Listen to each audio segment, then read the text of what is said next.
गोरखी वीर जीओ वाहिगुरु जी का खालसा वाहिगुरु जी की फतेह जीओ। वाहिगुरु जी का खालसा वाहिगुरु जी की फतेह। वीर जी वाहिगुरु जी का खालसा वाहिगुरु जी की फतेह जी। वाहिगुरु जी का खालसा वाहिगुरु जी की फतेह। ਅੱਜ ਆਪਾਂ 1158 ਅੰਗ ਤੇ ਭੈਰੋ ਰਾਗ ਦੇ ਵਿੱਚ ਜਿਹੜੀ ਬਾਣੀ ਆਪਾਂ ਕਬੀਰ ਜੀ ਦੀ ਲੈ ਰਹੇ ਹਾਂ। ਭੈਰੋ ਰਾਗ ਦੇ ਵਿੱਚ ਇਹਦਾ ਚੌਥਾ ਸ਼ਬਦ ਹੈਗਾ ਕਬੀਰ ਜੀ, ਤੀਸਰਾ ਸ਼ਬਦ ਲੈ ਰਹੇ, ਸਾਰੀ ਮਾਫ ਕਰਨਾ ਜੀ, 2 ਸ਼ਬਦ ਆਪਾਂ ਨੇ ਲਏ ਸੀ, ਤੀਸਰਾ ਸ਼ਬਦ ਲੈ ਰਹੇ ਹਾਂ। ਇਸ ਤੋਂ ਪਹਿਲਾਂ ਜਿਹੜੇ 2 ਸ਼ਬਦ ਆਪਾਂ ਲਏ ਸੀ ਉਹਦੇ ਵਿੱਚ ਕਬੀਰ ਜੀ ਨੇ ਜਿਹੜਾ ਹੈਗਾ ਆਪਾਂ ਨੂੰ ਪਹਿਲੇ ਸ਼ਬਦ ਦੇ ਵਿੱਚ ਦੱਸਿਆ ਸੀਗਾ ਕਿ ਇਹ ਧਨ ਮੇਰੇ ਹਰ ਕੋ ਨਾਉ, ਗਾਂਠ ਨਾ ਬਾਂਧੋ ਵੇਚ ਨਾ ਖਾਓ ਰਹਾਓ, ਨਾਉ ਮੇਰੇ ਖੇਤੀ ਨਾਉ ਮੇਰੇ ਬਾਰੀ, ਭਗਤ ਕਰੋ ਜਨ ਸਰਨ ਤੁਮਾਰੀ। ਇਹ ਦੱਸਿਆ ਸੀਗਾ ਭਗਤੀ ਔਰ ਨਾਮ ਔਰ ਧਨ। ਦੂਸਰੇ 'ਚ ਦੱਸਿਆ ਸੀ ਨਾਂਗੇ ਆਵਨ ਨਾਂਗੇ ਜਾਣਾ, ਕੋਈ ਨਾ ਰਹਿ ਰਾਜਾ ਰਾਣਾ, ਰਾਮ ਰਾਜਾ ਨਾਉ ਨਿਧ ਮੇਰਾ, ਸੰਪੈ ਹੇਤ ਕਲਤ ਧਨ ਤੇਰਾ। ਕਹਿੰਦੇ ਨੰਗੇ ਹੀ ਆਉਣਾ ਹੈ ਨੰਗੇ ਜਾਣਾ ਹੈ ਭਾਈ, ਕੁਛ ਚੀਜ਼ ਲੈ ਕੇ, ਕੋਈ ਰਾਜਾ ਕੋਈ ਰਾਣਾ ਕੋਈ ਮਰਜੀ ਹੋਏ ਉਹ ਕੋਈ ਚੀਜ਼ ਨਹੀਂ ਲੈ ਕੇ ਜਾ ਸਕਦਾ। ਅਤੇ ਪਰਮੇਸ਼ਰ ਦਾ ਨਾਮ ਜਿਹੜਾ ਹੈਗਾ ਉਹ ਨਾਉ ਨਹੀਂ ਦਿਆ। ਮੇਰੇ ਹਿਸਾਬ ਨਾਲ ਤਾਂ ਆਪਣਾ ਮਨ ਨੂੰ ਆਪਾਂ ਕਹਿ ਰਹੇ ਹਾਂ। ਕੌਣ ਕਹਿ ਰਿਹਾ? ਜੀਓ ਕਹਿ ਰਿਹਾ। ਮਨ ਨੂੰ ਜੀਓ ਕਹਿ ਰਿਹਾ ਆ। ਔਰ ਜੀਓ ਕੀ ਹੈਗਾ? ਜੀਓ ਜਿਹੜਾ ਹੈਗਾ ਪੂਰਾ ਦਾ ਪੂਰਾ ਜਿਹੜਾ ਹੈਗਾ ਇਹਦੇ ਵਿੱਚ ਸਾਰਾ ਕੁਛ ਜੀਓ ਦੇ ਆ ਜਾਂਦਾ। 5 ਜਿਹੜੀਆਂ ਗਿਆਨ ਇੰਦਰੀਆਂ, 5 ਜਿਹੜੀਆਂ ਹੈਗੀਆਂ ਕਰਮ ਇੰਦਰੀਆਂ, ਔਰ ਜਿਹੜਾ ਹੈਗਾ 5 ਤੱਤ, ਔਰ 4 ਜਿਹੜੇ ਹੈਗੇ ਸੁਰਤ ਮਤ ਮਨ ਬੁੱਧ, ਇਹ ਸਾਰੇ ਜਿਹੜੇ ਹੈਗੇ, ਔਰ ਕਰਮ, ਔਰ ਜਿਹੜੇ ਇਹ ਸਾਰੇ ਜਿਹੜੇ ਹੈਗੇ ਇਹਦੇ ਮੈਂ ਲਿਸਟ ਬਣਾਈ ਸੀ ਕਿੰਨਾ ਜੀਓ ਦੇ ਵਿੱਚ ਹੈਗਾ। ਇਹਦੇ ਵਿੱਚ ਜਿਹੜਾ ਕਾਮਨਾ ਹੈਗੀ, ਇਹਦੇ ਵਿੱਚ ਅਵਿਦਿਆ ਹੈਗੀ, ਇਹਦੇ ਵਿੱਚ 5 ਤੱਤ ਹੈਗੇ, ਇਹਦੇ ਵਿੱਚ 5 ਪ੍ਰਾਣ ਹੈਗੇ ਆ, ਇਹਦੇ ਵਿੱਚ ਸੁਰਤ ਮਤ ਮਨ ਬੁੱਧ, ਇਹਦੇ ਵਿੱਚ ਜੀਓ ਦੇ ਵਿੱਚ ਹੈਗਾ ਕਰਮ ਇੰਦਰੀਆਂ ਗਿਆਨ ਇੰਦਰੀਆਂ। ਇਹਨੂੰ ਕਹਿੰਦੇ ਆ ਜੀਓ। ਇਹ ਸੂਖਸ਼ਮ ਸਰੀਰ ਹੈਗਾ ਆਪਣਾ। ਇਹਦੀ ਰਚਨਾ ਹੁੰਦੀ ਹੈ ਬ੍ਰਹਮ ਮੰਡਲ ਦੇ ਵਿੱਚ, ਇਹਦੀ ਰਚਨਾ ਹੁੰਦੀ ਹੈ ਬ੍ਰਹਮ ਖੰਡ ਦੇ ਵਿੱਚ। ਜੀਓ ਦੀ ਰਚਨਾ ਪਹਿਲਾਂ ਹੁੰਦੀ ਹੈ। ਇਸ ਤੋਂ ਬਾਅਦ ਮਨ ਹੈਗਾ ਆਪਣਾ। ਜਿਹੜਾ ਮਨ ਹੈਗਾ ਮਨ ਵੀਰ ਜੀਓ ਹਾਂਜੀ ਹਰ ਜੀਓ ਗੁਫਾ ਅੰਦਰ ਰੱਖ ਕੇ ਬਾਜਾ ਪਵਨ ਵਜਾਇਆ। ਕਿਆ ਬਾਤ ਹੈ ਜੀ ਰੇਸ਼ਮ ਜੀ, ਤੁਸੀਂ ਤਾਂ ਪ੍ਰਾਊਡ ਤਾਂ ਕਰ ਦਿੰਦੇ ਹੋ ਬਿਲਕੁਲ। ਜਿਹੜੀ ਆ ਨਾ ਮੇਰੀ ਗੱਲ ਜਿਹੜੀ ਹੈਗੀ ਉਹਨੂੰ ਬਾਣੀ ਦੇ ਨਾਲ ਸਰਟੀਫਾਈ ਕਰ ਦਿੱਤਾ, ਕਮਾਲ ਕਰ ਦਿੱਤੀ। ਇਹ ਦੇਖ ਲਓ, ਇਹਦੇ ਵਾਸਤੇ ਸਰੀਰ ਜਿਹੜਾ ਹੈਗਾ ਫਿਰ ਇਹ ਜਿਹੜਾ ਸਥੂਲ ਸਰੀਰ ਜਿਹੜਾ ਹੈਗਾ ਇਹ ਮਿਲਦਾ ਹੈ ਇਸ ਜੀਓ ਨੂੰ, ਇਹ ਸੂਖਸ਼ਮ ਸਰੀਰ ਨੂੰ ਸਥੂਲ ਸਰੀਰ ਮਿਲਦਾ ਹੈ। ਔਰ ਫਿਰ ਮਨ ਹੈਗਾ ਇੱਕ, ਇਹਦਾ ਕੰਟਰੋਲਰ ਜਿਹੜਾ ਹੈਗਾ ਮਨ ਹੈਗਾ। ਮਨ ਜਿਹੜਾ ਹੈਗਾ ਉਹਦੇ ਇੱਕ ਪਾਸੇ ਉਹ ਆਤਮਾ ਦੇ ਵਿੱਚ ਮਨ ਜਿਹੜਾ ਹੈਗਾ, ਆਤਮਾ ਦੇ ਵਿੱਚ ਵੀ ਉਹਦਾ ਇੱਕ ਪਾਸਾ ਲੱਗਦਾ ਹੈ, ਦੂਜਾ ਪਾਸਾ ਸੰਸਾਰ ਦੇ ਵਿੱਚ ਲੱਗਦਾ ਹੈ। ਔਰ ਮਨ ਰਾਜਾ ਹੈਗਾ, ਮਨ ਕੰਟਰੋਲਰ ਹੈਗਾ। ਔਰ ਮਨ ਦੇ ਕੋਲ ਜਿਹੜਾ ਹੈਗਾ ਪੂਰਾ ਦਾ ਪੂਰਾ ਜਿਹੜਾ ਗਿਆਨ ਇੰਦਰੀਆਂ ਕਰਮ ਇੰਦਰੀਆਂ, ਇਹ ਸਾਰੀਆਂ ਮਨ ਦੇ ਅਧੀਨ ਹੈਗੀਆਂ। ਬਸ ਮਨ ਜਿਹੜਾ ਹੈਗਾ ਸੰਸਾਰ ਵੱਲ ਨੂੰ ਜਿਹੜਾ ਹੈਗਾ ਪੂਰਾ ਆਕਰਸ਼ਿਤ ਹੁੰਦਾ ਹੈ। ਔਰ ਮਨ ਜਿਹੜਾ ਹੈਗਾ ਜੀਓ ਨੂੰ ਘੁਮਾਈ ਫਿਰਦਾ ਹੈ। ਔਰ ਫਾਈਨਲੀ ਜਦ ਆਪਣੀ ਉਮਰ ਖਤਮ ਹੋ ਜਾਂਦੀ ਆ ਅਤੇ ਮਨ ਪਾਸੇ ਹੋ ਜਾਂਦਾ ਹੈ, ਔਰ ਜਿਹੜਾ ਜੀਓ ਜਾ ਕੇ ਫੜਿਆ ਜਾਂਦਾ ਹੈ। ਕਿਉਂਕਿ ਜੀਓ ਮਰਨ ਵਾਲਾ ਨਹੀਂ ਹੈਗਾ। ਜੀਓ ਜਿਹੜਾ ਹੈਗਾ ਇਸੇ ਕੋਲੋਂ ਭੁਗਤਾਨ ਹੁੰਦਾ ਹੈ, ਇਹੀ ਜੂਨਾਂ ਦੇ ਵਿੱਚ ਜਾਂਦਾ ਹੈ। ਇਹ ਸੂਖਸ਼ਮ ਸਰੀਰ ਨਾਲ ਕਾਰਨ ਸਰੀਰ ਹੁੰਦਾ ਹੈ। ਇਹ ਕਾਰਨ ਸਰੀਰ, ਕਿਉਂਕਿ ਇਹ ਕਾਰਨ ਸਰੀਰ ਗਤੀ ਕਰਦਾ ਹੈ ਮਨ ਦੇ ਦੁਆਰਾ। ਔਰ ਮਨ ਪੂਰੀ ਬਾਣੀ ਜਿਹੜੀ ਹੈ ਮਨ ਨੂੰ ਐਡਰੈਸ ਕਰਦੀ ਹੈ, ਮਨ ਨੂੰ ਕਹਿੰਦੀ ਹੈ ਮਨ ਰੇ ਥਿਰ ਰਹੋ ਮਤ ਕਤ ਜਾਹੀ ਜੀਓ, ਮਨ ਕਹਾਂ ਚਲੋ ਮਨ ਰਹੋ ਘਰੇ। ਹਰ ਬਾਣੀ ਦਾ ਲਫ਼ਜ਼, ਹਰ ਇੱਕ ਮੈਜੋਰਟੀ ਆਫ ਦੀ ਸ਼ਬਦ ਜਿਹੜੇ ਹੈ ਮਨ ਨੂੰ ਐਡਰੈਸ ਕਰਨਗੇ। ਕਿਉਂਕਿ ਮਨ ਹੀ ਜਿਹੜਾ ਹੈਗਾ ਉਹ ਰੱਬ ਵਾਲੇ ਪਾਸੇ ਵੀ ਜਾ ਸਕਦਾ ਹੈ, ਔਰ ਦੁਨੀਆ ਵੱਲ, ਬਾਹਰ ਆਕਾਰ ਵੱਲ, ਪਦਾਰਥਾਂ ਵੱਲ ਤਾਂ ਮਨ ਆਲਰੇਡੀ ਹੈਗਾ ਹੀ ਹੈਗਾ। ਬਸ ਇਹ ਮਨ ਜਿਹੜਾ ਹੈਗਾ ਪਤੰਦਰ ਜਿਹੜਾ ਹੈਗਾ, ਇਹ ਮਨ ਜੇ ਕਿਤੇ ਯੂ ਟਰਨ ਲੈ ਲੇ ਔਰ ਜਿਹੜੀ ਹੈ ਸਾਧਨਾ ਕਰਨ ਲੱਗ ਜਾਏ, ਇਹਨੂੰ ਆਤਮਾ ਦਾ ਗਿਆਨ ਹੋ ਜਾਏ। ਬਸ ਇਸੇ ਵਾਸਤੇ ਆ ਸਾਰੀ ਦੀ ਸਾਰੀ ਬਾਣੀ ਹੈਗੀ, ਉਪਰਾਲਾ ਹੈਗਾ। ਹੁਣ ਇੱਥੇ ਜਿਹੜੇ ਹੈਗੇ ਕਬੀਰ ਸਾਹਿਬ ਕਹਿ ਰਹੇ ਆ ਨਾਂਗੇ ਆਵਨ ਨਾਂਗੇ ਜਾਣਾ, ਕੋਈ ਨਾ ਰਹਿ ਰਾਜਾ ਰਾਣਾ। ਇਹ ਵੀ ਹੋ ਗਿਆ ਸੀ ਸ਼ਬਦ। ਰਾਮ ਰਾਜਾ ਨਵਨਿਧ ਮੇਰੇ ਸੰਪੇ ਹੇਤ ਕਲਤ ਤਨ ਤੇਰੇ। ਕਹਿੰਦੇ ਮੇਰੇ ਹਿਸਾਬ ਦੇ ਨਾਲ ਤਾਂ ਪਰਮੇਸ਼ਰ ਦਾ ਨਾਮ ਜਿਹੜਾ ਹੈਗਾ ਇਹ ਨਵਨਿਧ ਹੈਗੇ ਆ, ਜੀਓ ਕਹਿ ਰਿਹਾ ਆ ਇਹਨੂੰ, ਜਿਹੜਾ ਮਨ ਨੂੰ ਸੰਪੈ ਹੇਤ ਕਲਤ ਤਨ ਤੇਰੇ। ਪਰ ਤੇਰੇ ਹਿਸਾਬ ਦੇ ਨਾਲ ਜਿਹੜਾ ਤੂੰ ਕਹਿੰਦਾ ਹੈ ਵੀ ਮੈਨੂੰ ਤਾਂ ਪਦਾਰਥ ਔਰ ਇਹ ਘਰ ਵਾਲੀ ਕਾਮ ਦਾ ਸੁੱਖ, ਤੈਨੂੰ ਤਾਂ ਆਹ ਤਾਂ ਚੰਗਾ ਲੱਗਦਾ ਹੈ। ਹੁਣ ਇਸ ਤੋਂ ਅਗਲਾ ਸ਼ਬਦ ਆ ਗਿਆ, ਮੈਲਾ ਬ੍ਰਹਮਾ ਮੈਲਾ ਇੰਦ ਰਵ ਮੈਲਾ ਮੈਲਾ ਹੈ ਚੰਦ। ਮੈਲਾ ਮਲਤਾ ਇਹ ਸੰਸਾਰ ਇੱਕ ਹਰ ਨਿਰਮਲ ਜਾਂ ਕਾ ਅੰਤ ਨਾ ਪਾਰ। ਇਹ ਸਾਰੇ ਦੇ ਸਾਰੇ ਸ਼ਬਦ ਦੇ ਵਿੱਚ ਜਿਹੜਾ ਹੈਗਾ ਮੈਲੇ ਮੈਲੇ ਸਾਰੇ, ਇਹ ਸ਼ਬਦ ਦਾ ਭੇਤ ਕੀ ਹੈਗਾ, ਇਹਨੂੰ ਆਪਾਂ ਪਾਠ ਕਰਕੇ ਨਗਾ ਦਾਂਗੇ, ਕੀ ਮਿਲਿਆ ਆਪਾਂ ਨੂੰ। ਮੈਲੇ ਮੈਲੇ ਬ੍ਰਹਮਾਂਡ ਕੇ ਈਸ, ਮੈਲੇ ਨਿਸਬਾਸੁਰ ਦਿਨ 30, ਮੈਲਾ ਮੋਤੀ ਮੈਲਾ ਹੀਰ, ਮੈਲਾ ਪवन पावक और नीर, मैले शिव शंकरा महेश, मैले सिद्ध साधक और भेक, मैले जोगी जंगम जटा समेत, जटा सहेत, मैली काया हंस समेत, कह कबीर ते जन परवान, निर्मल ते जो रामे जान। आलो शब्द पूरा हो गया। ਇਹਦੇ ਵਿੱਚ ਗਿਆਨ ਕੀ ਹੈਗਾ ਔਰ ਉਸ ਤੋਂ ਬਾਅਦ ਇਹ ਸ਼ਬਦ ਕਿਉਂ ਲਾਇਆ। ਜੇ ਕਿਤੇ ਪਤੰਦਰ ਮਨ ਜਿਹੜਾ ਹੈਗਾ ਮੰਨਦਾ ਵੀ ਹੈਗਾ ਤੇ ਮਨ ਜਿਹੜਾ ਹੈਗਾ ਧੋਖਾ ਕਰਦਾ ਹੈ। ਇਹ ਮਨ ਮੰਨਦਾ ਹੈ ਕਰਮ ਕਾਂਡ ਕਰਨ ਨੂੰ, ਮਨ ਮੰਨਦਾ ਹੈ ਸਿਰਫ ਪਾਠ ਕਰਨ ਨੂੰ, ਨਹਾਉਣ ਨੂੰ, ਧੋਣ ਨੂੰ, ਜਿਹੜਾ ਹੈਗਾ ਗੁਰਦੁਆਰੇ ਮੰਦਰ ਇੱਧਰ ਉੱਧਰ ਜਾਣ ਨੂੰ, ਔਰ ਕਿਸੇ ਸੋ ਕਾਲਡ ਮਹਾਂਪੁਰਖ ਦੇ ਚਰਨ ਫੜਨ ਨੂੰ, ਉਹਦੀ ਗਾਈਡੈਂਸ ਲੈਣ ਨੂੰ।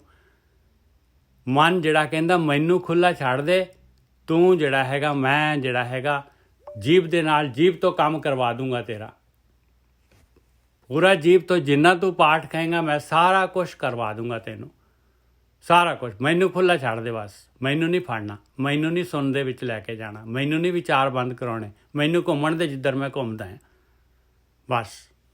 ਆਹ ਹੈਗੀ ਜਿਹੜੀ ਹੈਗੀ। ਹੁਣ ਇੱਥੇ ਕਬੀਰ ਜੀ ਕਹਿੰਦੇ ਆ ਪਿਆਰਿਓ ਦੇਖ ਲਓ, ਇਹ ਮਨ ਪਤੰਦਰ ਜਿਹੜਾ ਹੈਗਾ ਇਹਨੇ ਬਾਹਰ ਜਿਹੜਾ ਹੈਗਾ ਦੇਵਤਿਆਂ ਦੀ ਪੂਜਾ ਸ਼ੁਰੂ ਕਰ ਦੇਣੀ ਹੈ, ਇਹਨੇ ਜਿਹੜਾ ਹੈਗਾ ਪੱਥਰਾਂ ਦੀ ਪੂਜਾ ਸ਼ੁਰੂ ਕਰ ਦੇਣੀ ਹੈ, ਇਹਨੇ ਜਿਹੜਾ ਸੂਰਜ ਦੀ ਪੂਜਾ ਸ਼ੁਰੂ ਕਰ ਦੇਣੀ ਹੈ, ਇਹਨੇ ਚੰਦਰਮਾ ਦੀ ਪੂਜਾ ਸ਼ੁਰੂ ਕਰ ਦੇਣੀ ਹੈ। ਇਹਨੇ ਸਾਰੇ ਦੁਨੀਆ ਦੇ ਜਿਹੜੇ ਹੈਗੇ ਆ ਪੰਜਾਂ ਤੱਤਾਂ ਦੇ ਵਿੱਚ ਹੀ ਉਲਝਾਈ ਰੱਖਣਾ ਹੈ ਇਸ ਮਨ ਨੇ। ਮੈਲਾ ਬ੍ਰਹਮਾ ਮੈਲਾ ਇੰਦ, ਕਹਿੰਦੇ ਦੇਵਤੇ ਦੇਖ ਲਾ, ਬ੍ਰਹਮਾ ਇੰਦਰ ਵਰਗੇ ਸਭ ਤੋਂ ਵੱਡੇ ਵੱਡੇ ਦੇਵਤੇ ਜਿਹੜੇ ਹੈਗੇ ਉਹ ਵੀ ਜਿਹੜੇ ਹੈਗੇ ਮੈਲੇ ਹੈਗੇ ਭਾਈ। ਉਹਨਾਂ ਦੀ ਆਪਣੀ ਮੈਲ ਨਹੀਂ ਗਈ ਤੇ ਤੁਹਾਡੀ ਮੈਲ ਕਿਸ ਤਰੀਕੇ ਨਾਲ ਲਾ ਦੇਣਗੇ ਭਾਈ। ਆ ਕਬੀਰ ਜੀ ਕਹਿ ਰਹੇ ਆ, ਉਹ ਚੈਲੰਜ ਕਰ ਰਹੇ ਆ ਉੱਥੇ ਜਿਹੜੇ ਹੈਗੇ ਬਨਾਰਸ ਦੇ ਵਿੱਚ ਬੈਠ ਕੇ, ਹਿੰਦੂਆਂ ਦੇ ਗੜ੍ਹ ਦੇ ਵਿੱਚ ਬੈਠ ਕੇ ਜਿਹੜੇ ਹੈਗੇ ਚੈਲੰਜ ਕਰ ਰਹੇ ਆ। ਮੈਲਾ ਬ੍ਰਹਮਾ ਮੈਲਾ ਇੰਦ ਰਵ ਮੈਲਾ ਮੈਲਾ ਹੈ ਚੰਦ। ਕਹਿੰਦੇ ਸੂਰਜ, ਰਬ ਮਤਲਬ ਸੂਰਜ, ਸੂਰਜ ਵੀ ਮੈਲਾ ਹੈ, ਚੰਦਰਮਾ ਵੀ ਮੈਲਾ ਹੈ, ਬ੍ਰਹਮਾ ਵੀ ਮੈਲਾ ਹੈ, ਇੰਦਰ ਦੇਵਤਾ ਜਿਹੜਾ ਦੇਵਤਿਆਂ ਦਾ ਦੇਵਤਾ ਜਿਹੜਾ ਹੈਗਾ ਉਹ ਵੀ ਮੈਲਾ ਹੈ। ਮੈਲਾ ਮਲਤਾ ਇਹ ਸੰਸਾਰ, ਇਹ ਸਾਰਾ ਸੰਸਾਰ ਕਹਿੰਦੇ ਆ ਮੈਲਾ। ਸੰਸਾਰ ਦੇ ਵਿੱਚ ਕਿਸੇ ਵੀ ਚੀਜ਼ ਦੀ ਪੂਜਾ ਕਰੇਗਾ, ਕਿਸੇ ਨੂੰ ਵੀ ਮੂਰਤੀ ਕੋਈ ਵੀ ਕਰੇਗਾ, ਸਭ ਮੈਲਾ ਹੈ। ਮੈਲਾ ਮਲਤਾ ਜੋ ਕੁਛ ਅੱਖਾਂ ਦੇ ਨਾਲ ਦਿਸ ਰਿਹਾ ਉਹਦੀ ਪੂਜਾ ਕਰੇਗਾ ਪਿਆਰਿਆ, ਤੇ ਮੈਲਾ ਹੈਗਾ ਮੈਲਾ ਹੈਗਾ ਮੈਲਾ ਹੈਗਾ। ਭਾਵੇਂ ਕੋਈ ਕਿਸੇ ਦਾ ਧਾਰਮਿਕ ਗ੍ਰੰਥ ਹੈ, ਕੋਈ ਮੂਰਤੀ ਹੈਗੀ, ਕੋਈ ਫੋਟੋ ਹੈਗੀ, ਜੋ ਕੁਛ ਵੀ ਜਿਹੜਾ ਹੈਗਾ ਆਪਾਂ ਉਹਦੀ ਪੂਜਾ ਕਰਾਂਗੇ ਤੇ ਉਹ ਮੈਲਾ ਹੈਗਾ। ਇੱਕ ਹਰ ਨਿਰਮਲ ਜਾਂ ਕਾ ਅੰਤ ਨਾ ਪਾਰ ਰਹਾ। ਬਸ ਕਹਿੰਦੇ ਉਹ ਮਾਲਕ ਪਰਮਾਤਮਾ ਨਿਰਮਲ ਹੈਗਾ, ਉਹਦੀ ਪੂਜਾ ਕਰਨੀ ਆ ਮੇਰੇ ਮਨਾ ਤੇ ਤਾਂ ਨਿਕਲ ਸਕਦਾ ਹੈ। ਉਹਦਾ ਅੰਤ ਔਰ ਪਾਰਾਵਾਰ ਨਹੀਂ ਪਾਇਆ ਜਾ ਸਕਦਾ, ਉਸ ਚੱਕਰ 'ਚ ਨਾ ਪਈ। ਬਸ ਉਹ ਮਾਲਕ ਪਰਮਾਤਮਾ ਤੇਰੇ ਅੰਦਰ ਹੈ, ਤੇਰੇ ਨਾਲ ਹੈਗਾ। ਤੇਰੀ ਆਤਮਾ ਮਾਲਕ ਦਾ ਰੂਪ ਹੈਗੀ ਆ, ਉਹਦੇ ਵਿੱਚ ਮਾਲਕ ਦੀ ਪੂਰੀ ਝਲਕ ਹੈਗੀ ਆ। ਆਤਮਾ ਵੱਲ ਨੂੰ ਚੱਲ, ਤੂੰ ਆਤਮਾ ਦੇ ਨਾਲ ਜੁੜਿਆ ਹੋਇਆ ਔਰ ਪੁੱਠੇ ਪਾਸੇ ਨੂੰ ਦੁਨੀਆ ਵੱਲ ਨੂੰ ਜਾ ਰਹੇ ਹੈ। ਇੱਧਰ ਨੂੰ ਜਿਹੜਾ ਹੈਗਾ ਇੱਕਦਮ ਯੂ ਟਰਨ ਕਰ ਲਾ ਔਰ ਟੈਸਟ ਕਰਕੇ ਦੇਖ ਲਾ, ਕਰਕੇ ਦੇਖ ਲਈ। ਔਰ ਜੇ ਨਹੀਂ ਤੈਨੂੰ ਚੰਗਾ ਲੱਗੂਗਾ, ਮਾਇਆ ਦੇ ਵਿੱਚ ਤਾਂ ਤੇਰੀ ਦੂਜਾ ਪਾਸਾ ਹੈ ਹੀ, ਜਦ ਮਰਜੀ ਜਦ ਮੁੜ ਕੇ ਵਾਪਸ ਚਲੇ ਜਾਈਂ।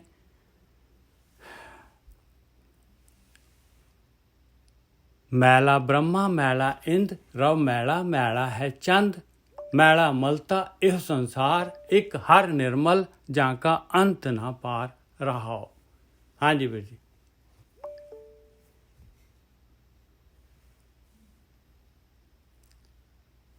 ਹਾਂਜੀ, ਸਾਧ ਸੰਗਤ ਜੀ, ਮੇਰੇ ਹਿਸਾਬ ਨਾਲ ਕੱਲ ਜਾਂ ਪਰਸੋਂ ਦੀ ਕਥਾ 'ਚ ਵਿਚਾਰ ਚੱਲੀ ਸੀ। ਮੈਂ ਆਪ ਜੀ ਨੂੰ ਕਿਹਾ ਸੀ ਕਿ ਬ੍ਰਹਮ ਗਿਆਨੀ ਵੀ ਉਹਦੀ ਇੱਕ ਲਿਮਟ ਆ। ਜੇ ਸਕੂ ਨੇ ਬ੍ਰਹਮ ਨੂੰ ਜਾਣ ਲਿਆ ਤੇ ਅੱਜ ਵੇਖ ਲਓ ਬਾਣੀ ਨੇ ਉਹ ਚੀਜ਼ ਨੂੰ ਤਸਦੀਕ ਕੀਤਾ ਸਾਰਾ। ਕਿਸੇ ਨੂੰ ਵੀ ਕਬੀਰ ਜੀ ਨੇ ਨਹੀਂ ਛੱਡਿਆ ਕਿ ਉਹਨਾਂ ਨੂੰ ਪਤਾ ਹੈ ਕਿ ਮਨੁੱਖ ਦੀ ਗੰਦੀ ਆਦਤ ਆ, ਹਮੇਸ਼ਾ ਹੀ ਸਸਤਾ ਕੰਮ ਭਾਲਦਾ ਹੈ। ਇਸ ਕਰਕੇ ਉਹਨਾਂ ਨੇ A to Z ਜਿਹੜਾ ਵੀ ਪ੍ਰਕਿਰਤੀ ਦਾ ਹਿੱਸਾ ਹੈਗਾ ਉਹਨੂੰ ਸਾਰੇ ਨੂੰ ਇਨਵੋਲਵ ਕੀਤਾ ਹੈ। ਕੋਈ ਕਨਫਿਊਜ਼ਨ ਨਾ ਕ੍ਰੀਏਟ ਹੋ ਜਾਏ। ਇਹ ਆਪ ਸੋਚ ਰਹੇ ਹੋਗੇ ਕਿ ਚਰਨਜੀਤ ਉਧਰ ਬਣੀ ਕੀ ਬੋਲੀ ਜਾਂਦੇ ਆ। ਇਹ ਸੱਚ ਆ, ਬਾਣੀ 'ਚ ਲਿਖਿਆ ਹੋਣਾ ਚਾਹੀਦਾ ਵਾ, ਨਹੀਂ ਲਿਖਣਗੇ ਤੇ ਗੜਬੜ ਹੈ। ਕੋਈ ਜੜ 'ਚ ਕੁਛ ਵੀ ਨਹੀਂ ਹੈਗਾ ਤੇ ਜੇ ਕੋਈ ਜੜ 'ਚ ਬੈਠਾ ਹੈ, ਚਾਹੇ ਉਹ ਕਿਸੇ ਰੂਪ 'ਚ ਵੀ ਬੈਠਾ, ਮੈਂ ਤੁਹਾਨੂੰ ਇਹ ਵੀ ਕਹਿ ਦਿੰਦਾ, ਤੁਸੀਂ ਪ੍ਰਮਾਤਮਾ ਦੀ ਮੂਰਤੀ ਬਣਾ ਕੇ ਉਹਦੀ ਭਗਤੀ ਕਰਨੀ ਸ਼ੁਰੂ ਕਰ ਦੋਗੇ, ਉਹ ਵੀ ਤੁਹਾਨੂੰ ਮੁਕਤ ਨਹੀਂ ਕਰ ਸਕਦਾ। ਆਪ ਜਸਟ ਦੂਜੇ ਤੇ ਛੱਡ ਦੋ ਸਾਰੇ, ਬਾਕੀ ਤੇ ਸਾਰੇ ਛੱਡ ਦੋ। ਮੈਂ ਕਹਿੰਦਾ ਤੁਸੀਂ ਸਾਕਸ਼ਾਤ ਪਰਮਾਤਮਾ ਦੀ ਮੂਰਤੀ ਬਣਾ ਲਓ, ਉਹਦੀ ਭਗਤੀ ਕਰੋਗੇ, ਤੁਹਾਨੂੰ ਉਹ ਵੀ ਨਹੀਂ ਮੁਕਤ ਕਰ ਸਕਦਾ, ਕਿਉਂਕਿ ਉਹ ਵੀ ਤੇ ਰੂਪ ਹੈ ਨਾ। ਬਿਲਕੁਲ। ਔਰ ਗੋਰਖੀ ਸਾਹਿਬ, ਮੈਨੂੰ ਬੜੀ ਅਫਸੋਸ ਨਾਲ ਕਹਿਣਾ ਪੈਂਦਾ ਕਿ ਆ ਹੁਣ ਥੋੜ੍ਹੇ ਕੱਲ੍ਹ ਪਰਸੋਂ ਚੌਥੇ ਜਿਹੜਾ ਹੈਗਾ ਇੱਕ ਬੀਬੀ ਨੇ ਜਿਹੜਾ ਹੈ ਨਾ ਗੁਰੂ ਗੋਬਿੰਦ ਸਿੰਘ ਜੀ ਦੀ ਐਸੀ ਤਸਵੀਰ ਪਾਈ, ਕਹਿੰਦੀ ਆਹ ਤਾਂ ਕਦੀ ਲੱਭੀ ਨਹੀਂ ਹੋਣੀ, ਦੇਖੋ ਹੱਸ ਰਹੇ ਆ ਗੁਰੂ ਗੋਬਿੰਦ ਸਿੰਘ ਜੀ। ਵਾਹ ਜੀ ਵਾਹ, ਕਮਾਲ ਕਰ ਦਿੱਤੀ, ਜਿਵੇਂ ਖਿੱਚ ਕੇ ਆਪ ਹੀ ਲੈ ਕੇ ਆਈ ਹੋਏ। ਨਹੀਂ ਬੰਦੇ ਸਮਝਦੇ ਨਾ, ਕੀ ਕਰੀਏ। ਪਰ ਬਾਣੀ 'ਚ ਖੰਡਨ ਹੈ, ਔਰ ਇਹ ਬਾਣੀ ਤੁਹਾਨੂੰ ਪੜਾਉਂਦੇ ਵੀ ਨਹੀਂ। ਕਿਸੇ ਨੇ ਤੁਹਾਨੂੰ ਨਹੀਂ ਪੜਾਉਣੀ। ਤੁਸੀਂ ਵੀ ਪੜ੍ਹੀ ਹੋਣੀ ਹੈ, ਤੁਸੀਂ ਵੀ ਗੱਡੀ ਭਜਾ ਕੇ ਗਾਂਹ ਲੰਘੇ, ਜਿੱਦਾਂ ਆਪਾਂ ਸੜਕ ਤੇ ਨਹੀਂ ਗੱਡੀ ਭਜਾਈ ਜਾਂਦੇ 90 ਦੀ ਸਪੀਡ ਤੇ।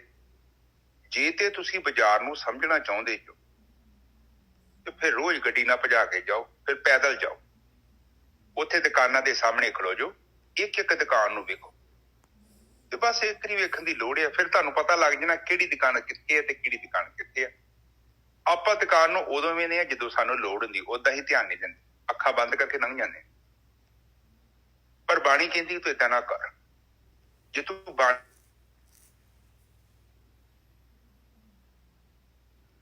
ਤੁਹਾਡੀ ਆਵਾਜ਼ ਬੰਦ ਹੋ ਗਈ ਜੀ। ਹੁਣ ਜਦੋਂ ਤੂੰ ਗੱਡੀ 'ਚੋਂ ਉਤਰ ਜਾਏਗਾ ਨਾ ਤੇ ਆ ਗਈ, ਫਿਰ ਤੈਨੂੰ ਅਸਲੀ ਗਿਆਨ ਪ੍ਰਾਪਤ, ਹਾਂ, ਫਿਰ ਤੈਨੂੰ ਅਸਲੀ ਗਿਆਨ ਪ੍ਰਾਪਤ ਹੋਊ। ਹੁਣ ਜੇਕਰ ਆਪਾਂ ਸਮਝਦੇ ਹਾਂ ਕਿ ਆਪਾਂ ਭਜਾ ਕੇ ਲੰਘਾਉਣੀ ਆ, ਫਿਰ ਫਾਰਮੈਲਿਟੀ ਕਰੀ ਜਾਓ, ਤੁਹਾਨੂੰ ਕੁਛ ਵੀ ਨਹੀਂ ਪਤਾ ਲੱਗਣਾ ਉੱਥੇ ਕੀ। ਆਪ ਜਸਟ ਸੋਚੋ, ਜਿਹੜੀ ਬਾਣੀ ਤੁਸੀਂ ਅੱਧੇ ਘੰਟੇ 'ਚ ਪੜ੍ਹ ਲੈਂਦੇ ਹੋ ਨਾ, ਤੇ ਮੈਨੂੰ ਤੇ ਨਿੱਜਰ ਸਾਹਿਬ ਨੂੰ ਕਥਾ ਕਰਨ ਦੇ ਲਈ ਘੱਟੋ ਘੱਟ 1.5 ਮਹੀਨਾ ਲੱਗ ਜਾਣਾ। ਨਿੱਜਰ ਸਾਹਿਬ ਬਿਲਕੁਲ ਸਹੀ ਗੱਲ ਹੈ ਜੀ, ਭਾਵੇਂ ਜ਼ਿਆਦਾ ਹੀ ਲੱਗ ਜਾਏ ਗੋਰਖੀ ਸਾਹਿਬ। ਹਾਈ ਵੀ ਸਮਰਾਈਜ਼ ਕਰਦਾ, ਉਹਨੂੰ ਸਰਲ ਕਰਨਾ ਵੀ ਵਾਹਵਾ ਔਖਾ ਹੁੰਦਾ, ਕਿਉਂਕਿ ਉਹ ਓਦਾਂ ਸਧਾਰਨ ਬੁੱਧੀ ਨੂੰ ਕੈਚ ਨਹੀਂ ਕਰ ਪਾਉਂਦੀ। ਕਿਉਂ ਨਹੀਂ ਕੈਚ ਕਰ ਪਾਉਂਦੀ? ਕਿਉਂਕਿ ਲੋਕਾਂ ਨੇ ਇੱਕ ਗਲਤ ਤੁਹਾਡੇ ਅੰਦਰ ਫਿਨੋਮੀਆ ਬਣਾਤੀ, ਧਾਰਨਾ ਬਣਾ ਦਿੱਤੀ ਹੈ, ਔਰ ਉਸ ਨੂੰ ਤੋੜਨਾ ਕਿਤੇ ਬੱਚਿਆਂ ਦਾ ਖੇਲ ਹੈ। ਔਰ ਖਾਸ ਕਰਕੇ ਜਿਹੜੇ ਵੱਡੇ ਬੰਦੇ ਬੈਠੇ ਹੋਣ, ਐਡੇ ਵੱਡੇ ਜਿਹੜੇ ਆਪਣੇ ਨੂੰ ਆਪ ਨੂੰ ਲੀਡਰ ਕਹਿੰਦੇ ਆ, ਜਿਹੜੇ ਬੰਦੇ ਕਹਿੰਦੇ ਕਿ ਅਸੀਂ ਧਰਮ ਦਾ ਟਿਕਾ ਲੈ ਛੱਡਿਆ, ਅਸੀਂ ਨਹੀਂ ਦੱਸਦੇ ਧਰਤੀ ਤੇ ਪਤਾ ਨਹੀਂ ਕੀ ਹੋ ਜਾਣਾ ਸੀ। ਇਹ ਬੰਦੇ ਇੰਨੇ ਵੱਡੇ ਸ਼ਦਾਈ ਕਿਸਮ ਦੇ ਭਰੇ ਹੋਏ ਨੇ, ਔਰ ਜਿਨ੍ਹਾਂ ਨੇ ਪਤਾ ਹੀ ਨਹੀਂ ਕੀ ਕਰਕੇ ਰੱਖਤਾ, ਇੰਨੀ ਪ੍ਰੋਬਲਮ ਖੜੀ ਕਰਕੇ ਰੱਖਦੀ।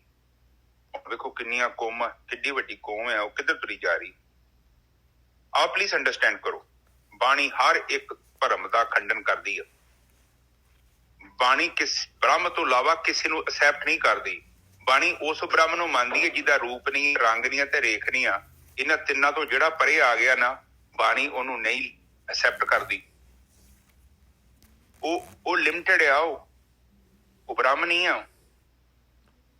ਔਰ ਰਹੀ ਗੱਲ ਬ੍ਰਹਮ ਦੀ, ਬ੍ਰਹਮ ਨੂੰ ਤੁਹਾਡੀ ਬੁੱਧੀ ਨਹੀਂ ਦੇਖ ਸਕਦੀ, ਨਾ ਬੁੱਧੀ 'ਚ ਇੰਨੀ ਸ਼ਕਤੀ ਹੈਗੀ ਹੈ, ਮਨ ਵੀ ਨਹੀਂ ਦੇਖ ਸਕਦਾ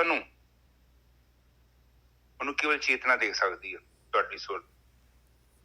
ਜਦੋਂ ਦੇਖੋ ਮਨ ਦਾ ਕੀ ਹੈ, ਮਨ ਇੱਕ ਯੰਤਰ ਆ, ਜੜ ਹੈ ਉਹ, ਸ੍ਰਿਸ਼ਟੀ ਦੇ ਬਾਰੇ ਗਿਆਨ ਕਰਾ ਸਕਦਾ ਹੈ ਇੰਦਰੀਆਂ ਦੇ ਰਾਹੀਂ। ਜਦੋਂ ਇੰਦਰੀਆਂ ਅਕਰਿਆ ਅਵਸਥਾ 'ਚ ਚਲ ਜਾਂਦੀਆਂ ਤੇ ਮਨ ਵਿਚਾਰ ਮੰਡਲ 'ਚ ਆ ਜਾਂਦਾ। ਵਿਚਾਰ ਮੰਡਲ ਬੰਦ ਹੋ ਗਿਆ, ਉੱਥੇ ਮਨ ਨਹੀਂ ਹੈਗਾ ਕਿਉਂਕਿ ਵਿਚਾਰ ਨਹੀਂ ਹੈਗੇ। ਉਦੋਂ ਇਕੱਲਾ ਚਿੱਤ ਰਹਿ ਗਿਆ, ਦਰਪਣ। ਉਸ ਦਰਪਣ ਦੇ ਵਿੱਚ ਤੁਹਾਡੀ ਸੁਰਤੀ ਜਦੋਂ ਆਪਣੇ ਆਪ 'ਚ ਇਕਾਗਰ ਹੋ ਜਾਂਦੀ ਆ। ਗ੍ਰੰਥਾਂ ਦੇ ਵਿੱਚ ਪੁਰਾਣੀਆਂ ਗੱਲਾਂ 'ਚ ਤੁਸੀਂ ਵੇਖੋਗੇ ਆਮ ਹੀ ਕਰਕੇ ਕਿਹਾ ਗਿਆ ਕਿ ਸਮਾਧੀ ਦਾ ਮਤਲਬ ਇਹ ਕਿ ਇੱਕ ਦੀਪਕ ਆ। ਤੁਸੀਂ ਜੋਤ ਵੇਖੀ ਆ ਨਾ, ਆਪਾਂ ਦਰਬਾਰ ਸਾਹਿਬ ਵੇਖਦੇ ਆ ਸ਼ਹੀਦਾਂ, ਜਾਂ ਜਿਹਦੇ ਸਾਈਡ ਤੇ ਕੱਚ ਲੱਗਾ ਹੋਇਆ, ਉਸ ਜੋਤ ਦੇ ਉੱਪਰ ਕਿਸੇ ਵੀ ਹਵਾ ਦਾ ਕੋਈ ਪ੍ਰਭਾਵ ਨਹੀਂ ਹੈ। ਇੱਕਦਮ ਆਪਣੇ ਆਪ 'ਚ ਜਦੋਂ ਸਥਿਰ ਹੋ ਜਾਂਦੀ ਹੈ, ਉਹ ਅਵਸਥਾ ਹੈ ਸਮਾਧੀ ਦੀ। ਕਹਿਣ ਤੋਂ ਭਾਵ ਕਿ ਤੁਹਾਡਾ ਚਿੱਤ ਇੱਕਦਮ ਆਪਣੇ ਆਪ 'ਚ ਇਕਾਗਰ ਹੋ ਗਿਆ। ਉਸ ਦੇ ਵਿੱਚ ਕੋਈ ਸੰਸਾਰ ਦੀ ਤਰੰਗ ਨਹੀਂ ਆ, ਨਾ ਭੂਤ ਕਾਲ ਦੀ ਤੇ ਨਾ ਭਵਿੱਖ ਕਾਲ ਦੀ। ਕੇਵਲ ਵਰਤਮਾਨ ਕਾਲ ਆ, ਇੱਕਦਮ ਸ਼ੁੱਧ, ਬਿਲਕੁਲ ਤਰੰਗ ਰਹਿਤ ਅਵਸਥਾ। ਵੈਸੇ ਵੀ ਤੁਸੀਂ 15-20 ਦਿਨ ਜੇ ਧਿਆਨ ਦੇ ਨਾਲ ਸਾਧਨਾ ਕਰਦੇ ਜੋ ਨਾ, ਤੇ ਤੁਸੀਂ ਨਿਰਵਿਚਾਰ ਹੋ ਜਾਣਾ। ਬਹੁਤ ਵੱਡੀ ਪ੍ਰਾਪਤੀ ਹੈ। ਕੀਮਤ ਤੇ ਉਹਦੀ ਕੋਈ ਦੇ ਨਹੀਂ ਸਕਦਾ, ਫ੍ਰੀ 'ਚ ਹੀ ਮਿਲ ਜਾਂਦਾ ਹੈ। ਬਾਅਦ ਦੇ ਵਿੱਚ ਉਸ ਅਵਸਥਾ ਨੂੰ ਅਨੁਭਵ ਕਰਨਾ ਇੱਕ ਅਲੱਗ ਚੀਜ਼ ਆ। ਉਸ ਅਵਸਥਾ ਨੂੰ ਪ੍ਰਾਪਤ ਕਰਨਾ, ਉੱਥੇ ਘਾਲਣਾ ਲੱਗਦੀ ਆ, ਉਹਦੇ ਲਈ ਟਾਈਮ ਲੱਗਦਾ। ਉਹਦੇ ਲਈ ਕਿਉਂ ਟਾਈਮ ਲੱਗਦਾ ਹੈ? ਕਿਉਂਕਿ ਪ੍ਰਕਿਰਤੀ ਨੂੰ ਹੀ ਏਦਾਂ ਦਾ ਬਣਾਇਆ। ਤੁਹਾਨੂੰ 2 ਮਿੰਟ 'ਚ ਗਿਆਨ ਨਹੀਂ ਪ੍ਰਾਪਤ ਹੋ ਸਕਦਾ। ਤੁਹਾਨੂੰ ਕੀ, ਕਿਸੇ ਨੂੰ ਨਹੀਂ ਹੋ ਸਕਦਾ, ਕਿਉਂਕਿ ਉਹ ਕੁਦਰਤ ਚਾਹੁੰਦੀ ਆ ਕਿ ਥੋੜੀ ਜਿਹੀ ਮਿਹਨਤ ਕੀਤੀ ਜਾਵੇ। ਆਪ ਜਸਟ ਦੇਖੋ, ਇੱਕ ਬੱਚੇ ਨੂੰ ਚੱਲਣਾ ਸਿੱਖਣਾ ਹੋਵੇ ਤੇ ਜ਼ੋਰ ਲੱਗਦਾ ਹੈ, ਫਿਰ ਉਹਨੂੰ ਪੜ੍ਹਾਈ ਲਈ ਕਿੰਨਾ ਟਾਈਮ ਲੱਗਦਾ ਹੈ। ਤੁਸੀਂ ਰੋਟੀ ਬਣਾਉਣੀ ਹੋਵੇ, ਤੁਹਾਨੂੰ 1 ਮਿੰਟ 'ਚ ਆ ਜਾਊਗੀ। ਔਰ ਬੱਚਾ ਚੱਲਣਾ, ਗੁਰਕੀ ਸਾਹਿਬ, ਬੱਚਾ ਚੱਲਣਾ ਜਿਹੜਾ ਹੈਗਾ ਡਿੱਗ ਕੇ ਉੱਠਦਾ ਹੈ, ਡਿੱਗ ਕੇ ਉੱਠਦਾ ਹੈ। ਆਪਾਂ ਕਹਿੰਦੇ ਆ ਆਪਾਂ ਜਿਹੜੇ ਡਾਇਰੈਕਟ ਆਪਾਂ ਨੂੰ ਇੱਕਦਮ ਹੀ ਹੋ ਜਾਏ ਸਾਰਾ ਕੁਝ, ਚਮਤਕਾਰ ਪੜਾਕਾ ਪੈ ਜਾਏ ਇੱਕਦਮ। ਹਾਂ, ਕਿਉਂਕਿ ਸਾਡੇ ਦਿਮਾਗ 'ਚ ਇਹਨਾਂ ਲੋਕਾਂ ਨੇ ਨਾ ਨਕਲੀਆਂ ਕਹਾਣੀਆਂ ਵਾੜ ਦਿੱਤੀਆਂ ਨੇ। ਯਥਾਰਕ ਸੱਚ ਨਹੀਂ, ਕੇਵਲ ਕਲਪਨਾ। ਸਾਡਾ ਜਿਹੜਾ ਦਰਪਣ ਹੈ, ਉਹਨੂੰ ਇਹਨਾਂ ਨੈਰੋ ਕਰਤਾ। ਨੈਰੋ ਦਾ ਕਰਤਾ ਕਿ ਮਤਲਬ ਸਾਨੂੰ 5-6 ਫੁੱਟ ਤੋਂ ਵੱਧ ਦਿਖਦਾ ਹੀ ਨਹੀਂ ਪਿਆ। ਤੁਹਾਨੂੰ ਪਤਾ ਕੀ ਦਿਖਦਾ? ਧਾਰਮਿਕ ਜਿਹੜੇ ਮੰਦਿਰ ਬਣਾਏ ਨੇ, ਗੁਰਦੁਆਰੇ ਬਣਾਏ ਨੇ, ਬਸ ਇੱਥੇ ਹੀ ਘੁੰਮੀ ਜਾ ਰਹੇ ਆ। ਉਸ ਤੋਂ ਗਾਂ ਤੇ ਜਾ ਹੀ ਨਹੀਂ ਪਾ ਰਹੇ ਆਪਾਂ। ਸਾਡੀ ਵਿਜ਼ਨ ਨੂੰ ਬਲੌਕ ਕਰਤਾ ਇਹਨਾਂ ਲੋਕਾਂ ਨੇ। ਕਿਸ ਲਈ? ਕਿਉਂਕਿ ਤੁਸੀਂ ਬ੍ਰਹਮ ਨੂੰ ਭੁੱਲ ਜਾਓ ਤੇ ਬਸ ਸਾਡੇ ਇੱਥੇ ਗੁਰਦੁਆਰੇ ਜਾਓ, ਮੱਥਾ ਟੇਕ ਤੇ ਘਰ ਚੱਲ ਜਾਓ। ਇੰਨਾ ਕੰਮ ਕਰੋ, ਬ੍ਰਹਮ ਦੇ ਬਾਰੇ ਕੋਈ ਗੱਲ ਨਾ ਕਰੋ, ਉਹਨੂੰ ਛੱਡ ਦਿਓ ਤੁਸੀਂ। ਕਿਉਂਕਿ ਨਿਰਗੁਣ ਬ੍ਰਹਮ ਹੈ ਗਿਆਨ, ਉਹ ਉੱਥੇ ਮੱਤ ਬੁੱਧੀ ਤੇ ਚਿੱਤ ਦਾ ਵਿਸ਼ਾ ਕੋਈ ਨਹੀਂ ਹੈ। ਹੁਣ ਉਹਦੇ ਗਿਆਨ ਦੇ ਲਈ ਗੱਲ ਕਰਨੀ ਬੜੀ ਔਖੀ ਹੈ। ਇਹ ਕੇਵਲ ਜੋ ਵੀ ਤੁਹਾਨੂੰ ਕਰਾ ਰਹੇ ਨੇ, ਮੋਸਟਲੀ ਤੁਹਾਨੂੰ ਕੀ ਪ੍ਰਮਾਤਮਾ ਦੇ ਗੁਣ ਦੱਸ ਰਹੇ ਨੇ। ਪਰ ਪ੍ਰਮਾਤਮਾ ਦੇ ਗੁਣਾਂ ਨੂੰ ਸੁਣਨ ਦੇ ਨਾਲ ਕੀ ਹੋਊਗਾ? ਤੁਸੀਂ, ਤੁਹਾਡੇ ਚੋਂ ਗੁਣ ਆ ਜਾਣਗੇ ਨਾ। ਪ੍ਰਮਾਤਮਾ ਦੇ ਜੇਕਰ ਕੋਈ ਕਰੀਬ ਜਾਣਾ ਚਾਹੁੰਦੇ ਆ ਤੇ ਪ੍ਰਮਾਤਮਾ ਦੇ ਨਾਲ ਸਾਡਾ ਸੰਬੰਧ ਜੋੜਨਾ ਜ਼ਰੂਰੀ। ਪਰਮਾਤਮਾ ਦੀ ਭਾਸ਼ਾ ਜਿਹੜੀ ਹੈਗੀ ਸੁਣ ਹੈ, ਚੁੱਪ ਹੈਗੀ। ਉਹ ਚੁੱਪ ਭਾਸ਼ਾ ਆਪਾਂ ਨੂੰ ਲਿਆਉਣੀ ਪੈਣੀ ਹੈ, ਉਹ ਬੋਲੀ ਸਿੱਖਣੀ ਪੈਣੀ ਹੈ ਰੋਜ਼ ਬੈਠ ਕੇ। ਮੈਂ ਤੇ ਚੈਲੰਜ ਕਰਦਾ, ਮੈਂ ਕਹਿੰਦਾ ਕਿ ਸਾਰੀ ਧਰਤੀ ਤੇ ਕੋਈ ਬੰਦਾ ਲਿਆਓ, ਉਹਨੂੰ ਕਹੋ ਕਿ ਮੈਨੂੰ ਨਿਰਵਿਚਾਰ ਕਰ ਦਿਓ 5 ਮਿੰਟ। ਵਾਹ ਜੀ ਵਾਹ। ਬਸ ਇੱਕ ਮੈਂ ਛੋਟੀ ਮੋਟੀ ਗੱਲ ਨਹੀਂ ਕਰਦਾ, ਕੋਈ ਦੁਨੀਆ ਦਾ ਬੰਦਾ ਫੜ ਕੇ ਲਿਆਓ, ਉਹਨੂੰ ਕਹੋ ਦੋ ਕਿ ਮੈਨੂੰ ਨਿਰਵਿਚਾਰ ਕਰ ਦੇ 5 ਮਿੰਟ ਲਈ, ਤੇ ਮੈਂ ਤੈਨੂੰ ਮੰਨ ਜਾਵਾਂਗਾ ਕਿ ਤੇਰੇ ਪੱਲੇ ਕੁਝ ਹੈਗਾ। ਉੱਥੇ ਦੁੱਧ ਦਾ ਦੁੱਧ, ਪਾਣੀ ਦਾ ਪਾਣੀ ਆ ਜੂ। ਕੋਈ ਮਾਈ ਦਾ ਲਾਲ ਤੁਹਾਨੂੰ ਮਿਲ ਜੂਗਾ ਤੇ ਮੈਨੂੰ ਫੋਨ ਕਰਦੇ, ਹਾਂ ਚਰਨਜੀਤ ਦਾ ਬੰਦਾ ਮਿਲ ਗਿਆ। ਗੋਰਖੀ ਸਾਹਿਬ, ਮੈਂ ਕਹਿੰਦਾ ਨਿਰਵਿਚਾਰ ਨਾ ਕਰੇ, ਇੰਨਾ ਹੀ ਦੱਸ ਦੇ ਵੀ ਨਿਰਵਿਚਾਰ ਕਿਵੇਂ ਹੋਈਦਾ, ਇੰਨਾ ਹੀ ਦੱਸ ਦੇ। ਮੈਂ ਚੈਲੰਜ ਕਰਦਾ, ਧਰਤੀ ਕਿਤੇ ਕਿੱਡੀ ਕਿਹਾ, ਤੁਸੀਂ ਘੁੰਮ ਕੇ ਆ ਜਾਓ, ਮੈਨੂੰ ਕਹਿ ਦਿਓ ਇੱਕ ਬੰਦਾ ਮਿਲਦਾ ਜੋ ਤੁਹਾਨੂੰ ਨਿਰਵਿਚਾਰ ਕਰਦਾ, ਤੇ ਮੈਂ ਬੰਦਾ ਦੇ ਦਿੰਦਾ, ਉਹਨੂੰ ਕਹੋਗੇ ਆ ਬੰਦੇ ਨੂੰ ਨਿਰਵਿਚਾਰ ਕਰ ਦੇ, 2 ਮਿੰਟ ਲਈ ਕਰ ਦੇ। ਨਹੀਂ ਕਰ ਪਾਏਗਾ, ਉਹ ਮੁਸ਼ਕਿਲ ਹੈ ਕੰਮ, ਉਹਦੀ ਕੀਮਤ ਬਹੁਤ ਵੱਡੀ ਆ। ਇਹ ਬਾਣੀ 'ਚ ਖਾਸ ਕਰਕੇ ਗਾਈਡ ਦੀ ਕਿਉਂ ਵੈਲਿਊ ਪਾਈ ਗਈ ਆ? ਗਾਈਡ ਐਵੇਂ ਨਹੀਂ ਬਣ ਜਾਂਦਾ ਪਰਮਾਤਮਾ ਦਾ ਕੋਈ ਰਾਹ ਦੱਸਣ ਵਾਲਾ। ਉਹਨੇ ਕੀਮਤ ਦਿੱਤੀ ਉਹਦੀ। ਕਬੀਰ ਜੀ ਵਾਂਗੂ ਇਹ ਬਾਣੀ ਜਿਹੜੀ ਬ੍ਰਹਮ ਗਿਆਨੀ ਦੀ ਬਾਣੀ ਹੈ, ਐਵੇਂ ਨਹੀਂ ਇਹ ਬਣ ਜਾਂਦੀ। ਇਹਨਾਂ ਕੀਮਤਾਂ ਦਿੱਤੀਆਂ ਨੇ, ਬਹੁਤ ਬਹੁਤ ਵੱਡੀਆਂ ਕੀਮਤਾਂ। ਹਾਰੀ ਸਾਰੇ ਦੇ ਵਾਦੀ ਗੱਲ ਨਹੀਂ ਉਹਨੀ ਕੀਮਤ ਦੇ ਪਾਉਣੀ। ਵੀਰ ਜੀ ਦੇਖੋ ਮਹਿੰਗਾ ਵਾ ਉਹ, ਗੋਰਖੀ ਸਾਹਿਬ, ਬਹੁਤ ਮਹਿੰਗਾ ਆ। ਹਾਂ ਇਹਨਾਂ ਨੇ ਆਪਣਾ ਜੀਵਨ ਜਿਹੜਾ ਹੈਗਾ, ਜੀਵਨ ਦੇ ਸਾਰੇ ਰਸਕਸ ਦੁਨੀਆ ਦੇ ਜਿਹੜੇ ਹੈਗੇ ਉਧਰੋਂ ਆਪਣੀ ਬਿਰਤੀ ਨੂੰ ਸੰਕੋਚਿਆ ਹੈ ਇਹਨਾਂ ਨੇ ਇੰਨਾ ਵੱਡੀ ਕੀਮਤ ਦਿੱਤੀ ਹੈ, ਆਪਣਾ ਸਾਰਾ ਜੀਵਨ ਦਾਅ ਤੇ ਲਾਤਾ ਹੈ। ਉਹ ਬੜਾ ਵੱਡਾ ਉਹ ਪਰਮ ਸੁਖ ਐਵੇਂ ਆ, ਸੱਚਖੰਡ ਮਿਲਣਾ, ਸੱਚ ਚ ਆਨੰਦ ਮਿਲਣੀ ਅਵਸਥਾ। ਆਪ ਜੀ ਨੂੰ ਇੱਕ ਚੀਜ਼ ਮੈਂ ਗਰੰਟੀ ਨਾਲ ਕਹਿੰਦਾ, ਸਾਲ 1.5 ਸਾਲ ਜੇ ਤੁਸੀਂ ਚੰਗੇ ਤਰੀਕੇ ਨਾਲ ਨਹੀਂ ਐਨੂੰ ਗਏ ਨਹੀਂ, ਉਹ ਨਹੀਂ, ਤੁਸੀਂ ਜ਼ਬਰਦਸਤ ਇਕਾਗਰਤਾ ਦੇ ਨਾਲ ਇਸ ਦਿਸ਼ਾ ਦੇ ਵੱਲ, ਸਹੀ ਮਨ ਜਾਂ ਗਲਤ ਮਨ ਜੋ ਮਰਜ਼ੀ ਆ, ਤੁਸੀਂ ਗਤੀ ਕਰਦੇ ਜਾਓ। 1 ਸਾਲ ਬਾਅਦ ਤੁਹਾਨੂੰ 3-4 ਚੀਜ਼ਾਂ ਮਿਲਣੀਆਂ ਨੇ। ਇੱਕ ਮਿਲੂਗੀ ਅਵੇ ਵੱਧ, ਤੁਹਾਨੂੰ ਕੋਈ ਡਰਾ ਨਹੀਂ ਸਕਦਾ। ਤੁਹਾਨੂੰ ਵੱਢ ਦੇਣਗੇ ਨਾ ਕੋਈ, ਤੁਸੀਂ ਤਾਂ ਵੀ ਨਹੀਂ ਡਰਨਾ, ਨਿਰਭਉ ਹੋ ਜਾਓਗੇ, ਨਿਰਵੈਰ ਹੋ ਜਾਓਗੇ। ਤੁਹਾਡੇ ਤੇ ਕੋਈ ਰਿਫਲੈਕਸ਼ਨ ਨਹੀਂ ਆਊਗੀ ਸੰਸਾਰ 'ਚ, ਕਿੱਡਾ ਮਰਜ਼ੀ ਨੁਕਸਾਨ ਹੋ ਗਿਆ, ਗੱਲ ਹੀ ਕੋਈ ਨਹੀਂ, ਅੰਦਰ ਹਲਚਲ ਨਹੀਂ ਪੈਦਾ ਹੋਣੀ। ਇੰਨਾ ਵੱਡਾ ਤੱਤ ਤੁਹਾਡੇ ਅੰਦਰ ਪ੍ਰਵੇਸ਼ ਕਰ ਜਾਣਾ, ਆਤਮਾ ਤੱਤ ਜਿਹਨੂੰ ਕਹਿੰਦੇ ਨੇ। ਕੋਈ ਗੱਲਾਂ ਦੇ ਕੜਾਹ ਨਹੀਂ, ਐਵੇਂ ਸੁਣੀਆਂ ਸੁਣਾਈਆਂ ਗੱਲਾਂ, ਬ੍ਰਹਮਨਾਦ, ਅਜਪਾ ਜਾਪ, ਸਮਾਧੀ, ਨਿਰਵਿਚਾਰ ਸਮਾਧੀ, ਨਿਰਭੀ ਸਮਾਧੀ, ਸਹਿ ਸਮਾਧੀ, ਇਹ ਗੱਲਾਂ ਗ੍ਰੰਥਾਂ 'ਚ ਸੁਣੀਆਂ ਨੇ ਤੇ ਲੋਕੀ ਕਲਪਨਾ ਕਰਦੇ ਨੇ। ਵੱਡੇ ਵੱਡੇ ਦੇਖੋਗੇ ਨਾ ਕਥਾਵਾਚਕ, ਕੇਵਲ ਹਾਂਜੀ ਉਹਨੂੰ ਮਿਲੀ। ਆਪ 1 ਸਾਲ ਲਗਾਤਾਰ ਸਾਧਨਾ ਕਰੋ, ਸਾਰੀਆਂ ਅਵਸਥਾ ਤੁਹਾਨੂੰ ਮਿਲ ਜਾਣਗੀਆਂ। ਇਹ ਕੋਈ ਕਹਿਣ ਦੀ ਗੱਲ ਨਹੀਂ, ਇਹ ਗੱਲ ਬੜੀ ਵੱਡੀ ਹੈ। ਉਸ ਚੀਜ਼ ਨੂੰ ਅਨੁਭਵ ਕਰਕੇ ਫਿਰ ਜੀਵਨ ਸੰਸਾਰ ਤੋਂ ਜਾਓ, ਉਹਦਾ ਹੈ ਮਜ਼ਾ। ਤੇ ਜੇ ਕੇਵਲ ਗੁੜ ਦੇ ਬਾਰੇ ਐਵੇਂ ਪੜੀ ਜਾਣਾ, ਗੁੜ ਬੜਾ ਮਿੱਠਾ ਹੁੰਦਾ ਹੈ, ਉਹ ਮੂੰਹ 'ਚ ਜਾਣ ਦੇ ਨਾਲ ਚੰਗਾ ਲੱਗਦਾ ਹੈ, ਉਹ 'ਚ ਸ਼ਕਤੀ ਬੜੀ ਹੈ, ਉਹ ਗੰਨੇ ਤੋਂ ਬਣਿਆ, ਗੰਨੇ ਦੇ ਰਸ ਨੂੰ ਉਹਨਾਂ ਬਰਨ ਕੀਤਾ, ਉਸ ਤੋਂ ਮੈਲ ਕੱਢ ਲਈ, ਫਿਰ ਉਸ ਤੋਂ ਬਾਅਦ ਫਿਰ ਗੁੜ ਬਣਾਇਆ, ਵਿੱਚ ਮਿੱਠਾ ਸੋਡਾ ਪਾਇਆ, ਤੇ ਉਹਦਾ ਤਾਂ ਕੋਈ ਫਾਇਦਾ ਨਹੀਂ ਹੈਗਾ ਜੀ। ਫਾਇਦਾ ਤੇ ਇਹ ਆ ਕਿ ਗੁੜ ਦਾ ਪੀਸ ਮੂੰਹ 'ਚ ਪਾਈਏ ਤੇ ਨਿੱਜਾ ਸਾਹਿਬ ਉਹਦੇ ਸਵਾਦ ਨੂੰ ਚੱਖੀਏ, ਇਹ ਜੋ ਮਜ਼ਾ। ਬਿਲਕੁਲ। ਤੇ ਬਾਕੀ ਆ ਤੁਹਾਡੇ ਲਾਗੇ ਬੰਨੇ ਦੁਨੀਆ ਤੁਰੀ ਫਿਰਦੀ ਆ, ਇਹ ਕੇਵਲ ਮਿੱਠੇ ਗੁੜ ਦੇ ਬਾਰੇ ਗੱਲਾਂ ਕਰ ਰਹੇ ਨੇ। ਉਹ ਨਾ ਤੇ ਨਾ ਖਾਧਾ ਤੇ ਨਾ ਦੱਸ ਸਕਦੇ ਕਿ ਗੁੜ ਬਣਦਾ ਕਿੱਦਾਂ, ਔਰ ਨਾ ਹੀ ਇਹਨਾਂ ਨੇ ਖਾਣਾ ਹੈ, ਨਾ ਹੀ ਇਹਨਾਂ ਦਾ ਖਾਣ 'ਚ ਇੰਟਰਸਟ ਹੈਗਾ, ਨਾ ਤੁਹਾਨੂੰ ਨਾ ਖਵਾਉਣਾ ਕਿਉਂਕਿ ਨਾ ਆਪ ਨਹੀਂ ਖਾਧਾ। ਹਾਂ, ਜਿਹੜਾ ਬੰਦੇ ਨੇ ਆਪ ਨਹੀਂ ਕੋਈ ਚੀਜ਼ ਖਾਧੀ ਉਹ ਦੱਸੂਗਾ ਕੀ ਹਿਸਾਬ ਦਾ। ਇਹ ਤੇ ਬ੍ਰਹਮ ਗਿਆਨੀ ਦੱਸਦੇ ਪਏ, ਜਿੰਨਾ ਖਾਧਾ ਤੇ ਜਿੰਨਾ ਜੀਵਨ ਦਾ ਕੁਛ ਸਵਾਦ ਚੱਖਿਆ ਤੇ ਸੰਸਾਰ ਤੋਂ ਫਿਰ ਉਹ ਕੁਛ ਲੈ ਕੇ ਗਏ ਨੇ। ਅੱਜ ਫਿਰ ਆਪਾਂ ਕਥਾ ਸ਼ੁਰੂ ਕਰਦੇ ਹਾਂ। ਹਾਂਜੀ ਨਿੱਜਾ ਸਾਹਿਬ। ਮੈਲਾ ਬ੍ਰਹਮਾ ਮੈਲਾ ਇੰਦ, ਰੱਬ ਮੈਲਾ ਹੈ ਚੰਦ, ਮੈਲਾ ਮਲਤਾ ਇਹ ਸੰਸਾਰ, ਇੱਕ ਹਰ ਨਿਰਮਲ ਜਾਂ ਕਾ ਅੰਤ ਨਾ ਪਾਰ ਰਹਾਓ। ਬਿਲਕੁਲ ਕਲੀਅਰ ਕੱਟ ਆ, ਇਹਦੀ ਵਿਚਾਰਤਾ ਬਿਲਕੁਲ ਕਲੀਅਰ ਆ। ਬਿਲਕੁਲ ਕਲੀਅਰ ਜੀ। ਉਹਨਾਂ ਨੇ 2 ਗੱਲਾਂ ਨਹੀਂ ਛੱਡੀਆਂ, 3 ਨਹੀਂ ਛੱਡੀਆਂ। ਉਹ ਕਹਿੰਦੇ ਕਿ ਤੂੰ ਪਰਮਾਤਮਾ ਨੂੰ ਛੱਡ ਕੇ ਜਿੱਥੇ ਮਰਜ਼ੀ ਧੱਕੇ ਖਾ, ਕੋਈ ਫਾਇਦਾ ਨਹੀਂ ਹੈਗਾ ਜੀ।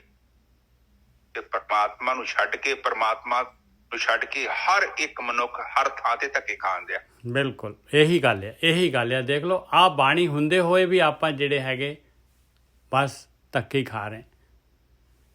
ਆਪ ਜਸਟ ਮੇਰੀ ਗੱਲ ਨੂੰ ਫੇਰ ਵਿਚਾਰ ਕਰੋ। ਕਹਿਣਗੇ ਚਰਨਜੀਤ ਪਤਾ ਕਿੱਡੀ ਵੱਡੀ ਗੱਲ ਕਰ ਗਿਆ। ਪਰਮਾਤਮਾ ਨੂੰ ਛੱਡ ਕੇ ਜਿੱਥੇ ਮਰਜ਼ੀ ਧੱਕੇ ਖਾ ਲਓ, ਕੋਈ ਫਾਇਦਾ ਨਹੀਂ। ਪਰ ਅੱਜ ਦੀ ਡੇਟ 'ਚ ਆਪਾਂ ਕੀ ਕਰ ਰਹੇ ਆ? ਪਰਮਾਤਮਾ ਨੂੰ ਛੱਡ ਕੇ ਹਰ ਜਗ੍ਹਾ 'ਚ ਧੱਕੇ ਖਾ ਰਹੇ ਆ।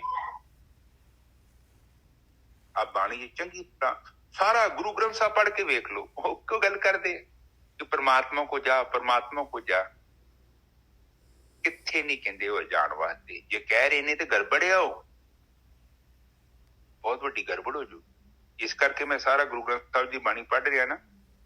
ਇਹ ਬਹੁਤ ਬੇਸ਼ੱਕ ਬਾਣੀ ਤੇ ਗੁਰੂਆਂ ਨੇ ਰਚੀ ਹੈ ਨਾ, ਉਸ ਤੋਂ ਬਾਅਦ ਵੀ ਇਹ ਬ੍ਰਹਮ ਗਿਆਨੀਆਂ ਨੇ ਵੇਖੀ ਹੈ, ਇਹ 'ਚ ਗੜਬੜ ਨਹੀਂ ਦਿੱਤੀ ਉਹਨੇ। ਕਿਉਂਕਿ ਗੜਬੜ ਹੋ ਜੂਗੀ ਤਾਂ ਬੜੀ ਵੱਡੀ ਮਿਸ ਗਾਈਡੈਂਸ ਹੋ ਜਾਊਗੀ, ਨਕਸ਼ਾ ਗਲਤ ਹੋ ਜਾਊਗਾ, ਫਿਰ ਬੜੀ ਗੜਬੜ ਹੋ ਜਾਣੀ ਆ। ਕਿਉਂਕਿ ਉਹ ਤੇ ਨਕਸ਼ਾ ਹੀ ਗਲਤ ਹੋ ਗਿਆ, ਤੇ ਨਕਸ਼ਾ ਗਲਤ ਆ ਤੇ ਕਹਿਣ ਤੋਂ ਭਾਵ ਹੈ ਕਿ ਤੁਹਾਡੇ ਘਰ ਦਾ ਨਕਸ਼ਾ ਹੀ ਗਲਤ ਬਣ ਗਿਆ। ਬਿਲਕੁਲ। ਔਰ ਜਾਂ ਜਿੱਥੇ ਕਿਤੇ ਜਾਣਾ ਹੈ ਗੋਰਖੀ ਸਾਹਿਬ, ਜਿੱਥੇ ਕਿਤੇ ਜਾਣਾ ਆ, ਜੇ ਨਕਸ਼ਾ ਹੀ ਗਲਤ ਹੱਥ 'ਚ ਲੈ ਲਿਆ ਤੇ ਪਹੁੰਚ ਹੀ ਨਹੀਂ ਸਕਦੇ ਕਦੀ ਵੀ। ਉਹ ਤੁਸੀਂ ਭਾਵੇਂ ਰੇਤਾ ਬਜਰੀ ਸੀਮਿੰਟ ਤੁਹਾਡੇ ਕੋਲ ਸਾਰਾ ਕੁਝ ਓਕੇ ਆ, ਮੈਨ ਪਾਵਰ ਸਭ ਕੁਝ ਓਕੇ ਆ, ਪਰ ਨਕਸ਼ਾ ਗਲਤ ਬਣ ਗਿਆ ਤੇ ਉਹਨਾਂ ਗਲਤ ਤਿਆਰ ਕਰ ਦੇਣੀ ਆ। ਬੇਸ਼ੱਕ ਤੁਸੀਂ ਘਰ ਬਣਾਉਣਾ ਚਾਹੁੰਦੇ, ਠੀਕ ਹੈ ਜੀ, ਇੱਥੇ ਆਪਾਂ ਜੀ ਨੂੰ ਸਮਝ ਗਏ। ਉਹ ਖਾਸ ਕਰਕੇ ਮਨਾ ਕਰਦੇ, ਉਹ ਕਹਿੰਦੇ ਜੇ ਕੋਈ ਮੈਲਾ ਹੈ ਨਾ ਤੇ ਫਿਰ ਉਹ ਹੁਣ ਮੈਲੇ ਤੋਂ ਇਹ ਆਪ ਸਮਝਦੇ ਜੋ। ਕਈ ਲੋਕ ਕਹਿੰਦੇ ਕਿ ਸਾਡੇ ਬੱਚੇ ਸਹੀ ਨਹੀਂ ਆ, ਠੀਕ ਹੈ ਤੁਹਾਡੇ ਬੱਚੇ ਸਹੀ। ਨਿੱਜਾ ਸਾਹਿਬ ਕੁਝ ਸਮਾਂ ਪਹਿਲਾਂ ਨਾ ਜਦੋਂ ਮੈਂ ਨਾ ਇੱਕ ਫਾਰਮ ਹਾਊਸ ਬਣਾਇਆ ਤੇ ਟਾਈਲਾਂ ਵਾਹਵਾ ਲੱਗਣੀਆਂ ਤੇ ਟਾਈਲਾਂ ਦੀ ਮਸ਼ੀਨ ਲੈਣ ਦੀ, ਉਹਨੂੰ ਮੋਲਡ ਕਹਿੰਦੇ ਆ ਆਪਾਂ, ਜਿਹਦੇ ਚ ਟਾਇਲ ਦਾ ਖਾਕਾ ਨਹੀਂ ਬਣਦਾ, ਜਿੱਦਾਂ ਛਾਚਾ ਜਾ ਜਿੱਚ ਸੀਮਿੰਟ ਪੈਣਾ, ਪਲਾਸਟਿਕ ਦਾ ਹੁੰਦਾ, ਠੀਕ ਹੈ ਜੀ। ਉਹ ਚ ਕਈ ਸਹੀ ਸਨ ਤੇ ਕਈ ਸਨ ਖਰਾਬ। ਉਹ ਅਸੀਂ ਮਸਾਲਾ ਉਹਨਾਂ ਚ ਉਹੀ ਪਾਉਣਾ, ਸਾਰਾ ਕੁਝ ਉਹੀ ਪਾਉਣਾ, ਮਸ਼ੀਨ ਤੇ ਚੜਨਾ ਵੈਬਰੇਟਰ ਤੇ, ਉਹ ਟਾਇਲ ਟੇਢੀ ਬਣਨੀ। ਹੁਣ ਮਾਂ ਬਾਪ ਜਿਹੜੇ ਹੁੰਦੇ ਸਾਚਾ ਹੁੰਦੇ ਆ, ਦੇਖੋ ਜਿੱਦਾਂ ਇੱਟਾਂ ਬਣਦੀਆਂ ਵਾ, ਟਾਈਲਾਂ ਬਣਦੀਆਂ, ਸਾਚੇ ਦੇ ਵਿੱਚ ਹੀ ਤੇ ਬਣਨਾ। ਜੇ ਸਾਚਾ ਵਿੰਗਾ ਟੇਢਾ ਨਾ ਤੂੰ ਟਾਇਲ ਕਿੱਥੋਂ ਵਧੀਆ ਬਣੂਗੀ ਨਿੱਜਾ ਸਾਹਿਬ? ਕੁਛ ਵੀ ਨਹੀਂ। ਕੋਈ ਵੀ ਜਿਹੜਾ ਜੇ ਉਸਤਾਦ ਹੀ ਮਾੜਾ ਹੈਗਾ, ਜੇ ਪਾਂਧਾ ਹੀ ਮਾੜਾ ਹੈਗਾ, ਜੇ ਗਿਆਨ ਦੇਣ ਵਾਲਾ ਜਿਹੜਾ ਗੁਰੂ ਹੀ ਮਾੜਾ ਹੈਗਾ, ਉਹਦੇ ਕੋਲ ਉਹੀ ਟੇਢਾ ਗਿਆਨ ਦੇ ਰਿਹਾ, ਫਿਰ ਚੇਲੇ ਦਾ ਤਾਂ ਜਿਹੜਾ ਹੈਗਾ ਮਾਂ ਹੀ ਜ਼ਹਿਰ ਦੇ ਰਹੀ ਹੈ, ਤੇ ਫਿਰ ਬੱਚੇ ਦਾ ਕੀ ਬਣਨਾ ਹੈ ਭਾਈ? ਹੁਣ ਦੱਸੋ ਮੈਨੂੰ, ਜੇ ਮਾਂ ਪਿਓ ਦਾ ਆਪਣਾ ਚਰਿੱਤਰ ਨਹੀਂ ਹੈਗਾ, ਆਪ ਇੱਧਰ ਉੱਧਰ ਤੁਰੇ ਫਿਰਦੇ ਆ, ਤੇ ਉਹ ਚਾਹਣਗੇ ਉਹ ਪਤਾ ਕੀ ਚਾਹੁੰਦੇ ਆ, ਸਾਡੇ ਬੱਚੇ ਬਿਲਕੁਲ ਵਧੀਆ ਰਾਮ ਵਰਗੇ ਚਿੱਤਰ ਹੋਵੇ, ਬੜਾ ਵਧੀਆ ਸੀਤਾ ਵਾਂਗੂ ਚਰਿੱਤਰ, ਵੈਲ ਐਵਰੀਥਿੰਗ ਗੁੱਡ। ਬਟ ਕਹਿੰਦੇ ਭੋਲਿਆ ਜਿਹੜਾ ਤੇਰਾ ਜਿੱਥੇ ਸਾਚੇ ਟਿੱਟਾ ਬਣਾਉਂਦੇ ਆ, ਉਹ ਤੇਰਾ ਤਾਂ ਸਹੀ ਨਹੀਂ ਆ, ਉਹ ਤੇ ਵਿੰਗਾ ਟੇਢਾ।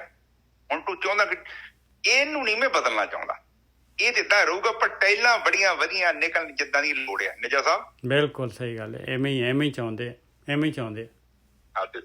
ਤੇ ਫਿਰ ਉਹ ਟਾਇਲ ਜਦੋਂ ਗਲਤ ਬਣ ਜਾਂਦੀ ਹੈ, ਫਿਰ ਦੂਜੀਆਂ ਟਾਇਲਾਂ ਸੈੱਟ ਨਹੀਂ ਬਹਿਣੀ, ਕਿਉਂਕਿ ਉਹ ਵਿੰਗੀ ਟੇਢੀ ਆ, ਉਹਦਾ ਡਿਜ਼ਾਈਨ ਹੋਰ ਬਣ ਗਿਆ।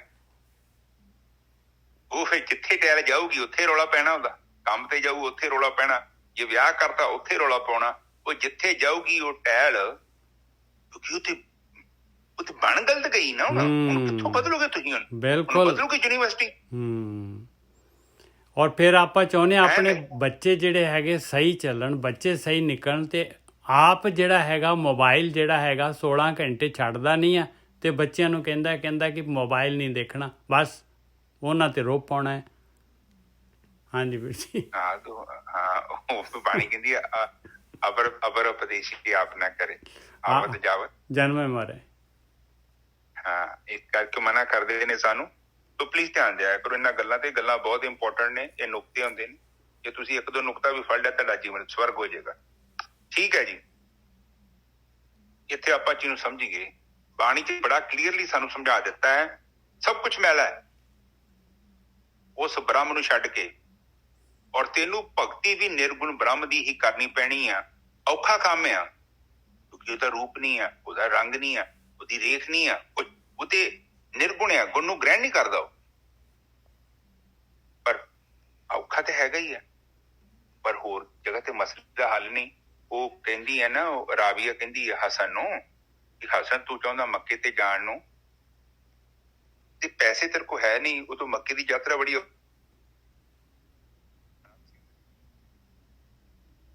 ਤੇ, ਪਰ ਉਹ ਚਾਹੁੰਦੀ ਸੀ ਕਿ ਕਿਸੇ ਤਰੀਕੇ ਨਾਲ ਇਹਨੂੰ ਮੈਂ ਸਮਝਾਵਾਂ। ਹਾਂਜੀ ਆ ਗਈ ਆਵਾਜ਼? ਆ ਗਈ। ਹੁਣ ਉਹ ਚਾਹੁੰਦੀ ਸੀ ਕਿਸੇ ਤਰੀਕੇ ਨਾਲ ਇਹਨੂੰ ਮੈਂ ਸਮਝਾਵਾਂ। ਫਿਰ ਉਹ ਵੇਖਿਆ ਨਾ, ਉਹ ਮਿਸਾਲ ਦੀ ਚਾਨਣ ਥੱਲੇ ਲੱਭ ਰਹੀ, ਤੇ ਉਹ ਆ ਗਿਆ, ਕਹਿੰਦਾ ਰਾਬੀਆ ਕੀ ਗਵਾਚ ਗਿਆ? ਕਥਾ ਤੁਸੀਂ ਪਹਿਲਾਂ ਵੀ ਸੁਣੀ ਆ, ਪਰ ਮੈਂ ਥੋੜੀ ਢੁੱਕਦੀ ਆ ਨਾਲ, ਤਾਂ ਮੈਂ ਜੋੜ ਦਿੱਤੀ। ਤੇ ਕਹਿੰਦੀ ਹਸਨ ਮੇਰੀ ਨਾ ਸੂਈ ਗਵਾਚ ਗਈ। ਉਹਨੇ ਵੀ ਲੱਭਣੇ ਸ਼ੁਰੂ ਕਰਤੀ, ਬਾਵਾ ਟਾਈਮ ਲੰਘ ਗਿਆ। ਕਹਿੰਦਾ ਰਾਬੀਆ ਸੂਈ ਗਵਾਚੀ ਕਿੱਥੇ ਸੀ? ਕਹਿੰਦੀ ਸੂਈ ਗਵਾਚੀ ਮੇਰੇ ਘਰੇ। ਕਹਿੰਦਾ ਜਿਵੇਂ ਘਰੇ ਜਾ ਕੇ ਲੱਭੀ। ਕਹਿੰਦੀ ਘਰੇ ਕਿੱਥੋਂ ਲੱਭਾਂ, ਉੱਥੇ ਤੇ ਹਨੇਰਾ ਹੈਗਾ, ਚਾਨਣ ਨਹੀਂ ਆ, ਕਿਉਂਕਿ ਗਰੀਬੀ ਬਹੁਤ ਸੀ ਉਦੋਂ, ਸਾਰਿਆਂ ਦੇ ਘਰੋਂ ਲਾਲਟਣਾ ਨਹੀਂ ਜਗਦੀਆਂ ਸਨ, ਕਿਉਂਕਿ ਤੇਲ ਹੀ ਨਹੀਂ, ਬਹੁਤ ਲੋਕ ਗਰੀਬ ਸੀ ਉਦੋਂ। ਕਹਿੰਦਾ ਚੱਲ ਘਰੇ ਜਾ ਕੇ ਲੱਭੀ। ਕਹਿੰਦੀ ਘਰੇ ਤੇ ਹਨੇਰਾ। ਕਹਿੰਦਾ ਮੰਨਿਆ ਬੇਸ਼ੱਕ ਘਰੇ ਹਨੇਰਾ ਵਾ, ਪਰ ਚੀਜ਼ ਗਵਾਚੀ ਜਿੱਥੇ ਆ, ਲੱਭਣੀ ਤਾਂ ਉੱਥੇ ਪੈਣੀ ਆ। ਉਹ ਕਹਿੰਦੀ ਤੈਨੂੰ ਵੀ ਭੁੱਲਿਆ, ਮੈਂ ਇਹੋ ਗੱਲ ਤੇ ਸਮਝਾ ਰਹੀ ਹਾਂ। ਉਹ ਤੇਰੇ ਅੰਦਰ ਤੇ ਆ ਰੱਬ, ਉਹ ਨਿਰਵਿਚਾਰ ਅਵਸਥਾ ਤੇਰੇ ਅੰਦਰ ਆ, ਹੈ ਹਨੇਰਾ ਉੱਥੇ, ਮੈਨੂੰ ਵੀ ਪਤਾ। ਤੂੰ ਜਾਵੇਂਗਾ ਤੇ ਪਹਿਲਾਂ ਤੈਨੂੰ ਵਿਚਾਰ ਮਿਲਨੇ, ਬੜਾ ਕਬਾੜ ਪਿਆ ਹੈ, ਕੂੜਾ ਕਰਕਟ। ਧਿਆਨ ਸਿਮਰਨ ਦਾ ਮਤਲਬ ਕੀ ਹੈ? ਸਾਧ ਸੰਗਤ ਜੀ ਦੇਖੋ ਇੱਕ ਨੂੰ ਆਪ, ਧਿਆਨ ਸਿਮਰਨ ਦਾ ਮਤਲਬ ਤੇ ਇਹੋ ਹੀ ਹੈ ਕਿ ਆਪਣੇ ਆਪ ਦੇ ਨਾਲ ਪਹਿਚਾਣ ਕਰਨੀ ਕਿ ਇਹ ਚਰਨਜੀਤ ਜਿਹੜਾ ਬੜਾ ਆਪਣੇ ਆਪ ਨੂੰ ਬੜਾ ਸੁੱਚਾ ਬਣਿਆ ਫਿਰਦਾ ਹੈ ਤੇ ਕਥਾ ਵੀ ਕਰੀ ਜਾਂਦਾ ਹੈ, ਇਹ ਅੰਦਰੋਂ ਕਿੱਦਾਂ ਦਾ ਇਨਸਾਨ ਹੈ,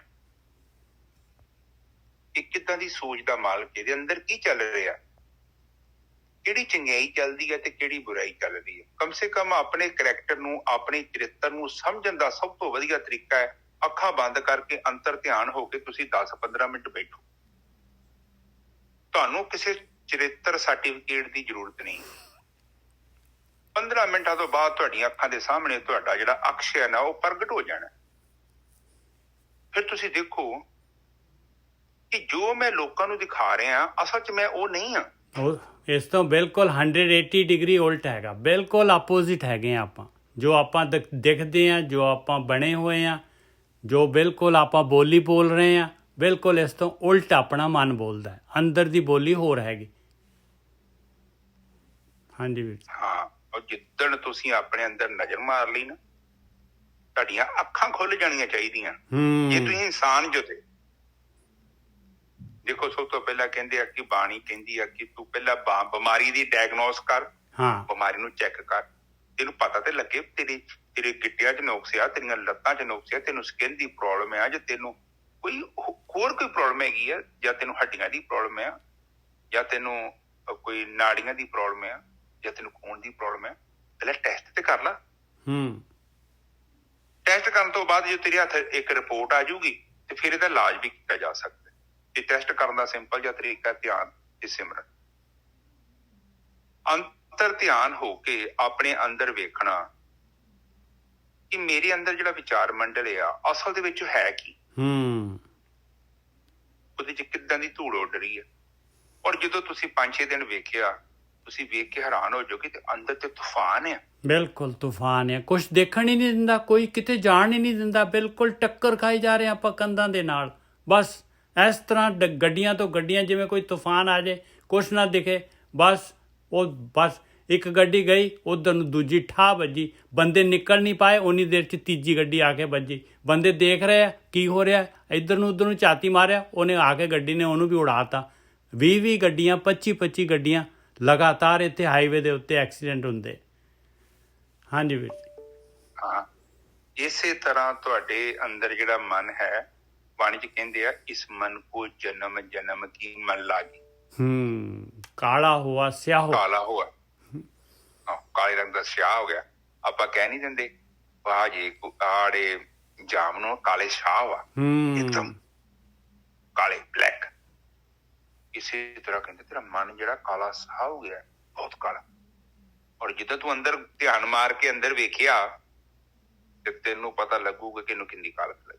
ਕਾਮ ਦੀ ਲੱਗੀ ਆ, ਕ੍ਰੋਧ ਦੀ ਲੱਗੀ ਆ, ਲੋਭ ਦੀ ਲੱਗੀ ਆ, ਮੋਹ ਦੀ ਲੱਗੀ ਕਿ ਹੰਕਾਰ ਦੀ ਲੱਗੀ। ਹਾਂਜੀ ਨਜ਼ਰ ਸਾਹਿਬ। ਕਬੀਰ ਸਾਹਿਬ ਅੱਗੇਲੀ ਲਾਈਨ ਦੇ ਵਿੱਚ ਕਹਿੰਦੇ ਆ, ਪਿਆਰਿਆ ਜੋ ਤੂੰ ਕਰ ਰਿਹਾ ਹੈ ਨਾ, ਜੋ ਤੈਨੂੰ ਪਤਾ ਲੱਗ ਗਿਆ ਕਾਲਕ ਹੈਗੀ, ਚੱਲ ਜੇ ਜੋ ਜਿੱਥੇ ਤੂੰ ਧੋ ਰਿਹਾ ਹੈ ਨਾ, ਐਵੇਂ ਤਾਂ ਧੋਤੀ ਨਹੀਂ ਜਾਣੀ। ਖਨਲੀ ਧੋਤੀ ਉਜਲੀ ਨਾ ਤੀਵੇ, ਜੇ 100 ਧੋਵਣ ਪਾਓ, 100 ਵਾਰੀ ਧੋ ਲਾ ਜਾ ਕੇ, ਨਹੀਂ ਇਹਨੇ ਮੈਲ ਲੈਣੀ ਤੇਰੀ। ਤੂੰ ਤਾਂ ਮੈਲ ਲਾਉਣ ਦੀ ਜਗ੍ਹਾ ਤੇ ਮੈਲ ਲਾ ਰਿਹਾ ਆ, ਤੂੰ ਤਾਂ ਗਲਤ ਸਾਬਣ ਵਰਤ ਰਿਹਾ ਆ ਪਿਆਰਿਆ। ਉਹ ਮੈਲਾ ਕਰੀ ਜਾ ਰਿਹਾ, ਇਹਨੂੰ ਹੋਰ ਹਉਮੈ ਦੀ ਮੈਲ ਲਾਈ ਜਾ ਰਿਹਾ। ਹਾਂਜੀ ਵੀਰ ਜੀ। ਹਾਂਜੀ ਨਜ਼ਰ ਸਾਹਿਬ, ਅਗਲੀ ਤੁਕ ਬੋਲੀਏ। ਮੈਲੇ ਬ੍ਰਹਮਾਂਡ ਰਹਾਓ, ਮੈਲੇ ਬ੍ਰਹਮਾਂਡ ਕੈ ਈਸ।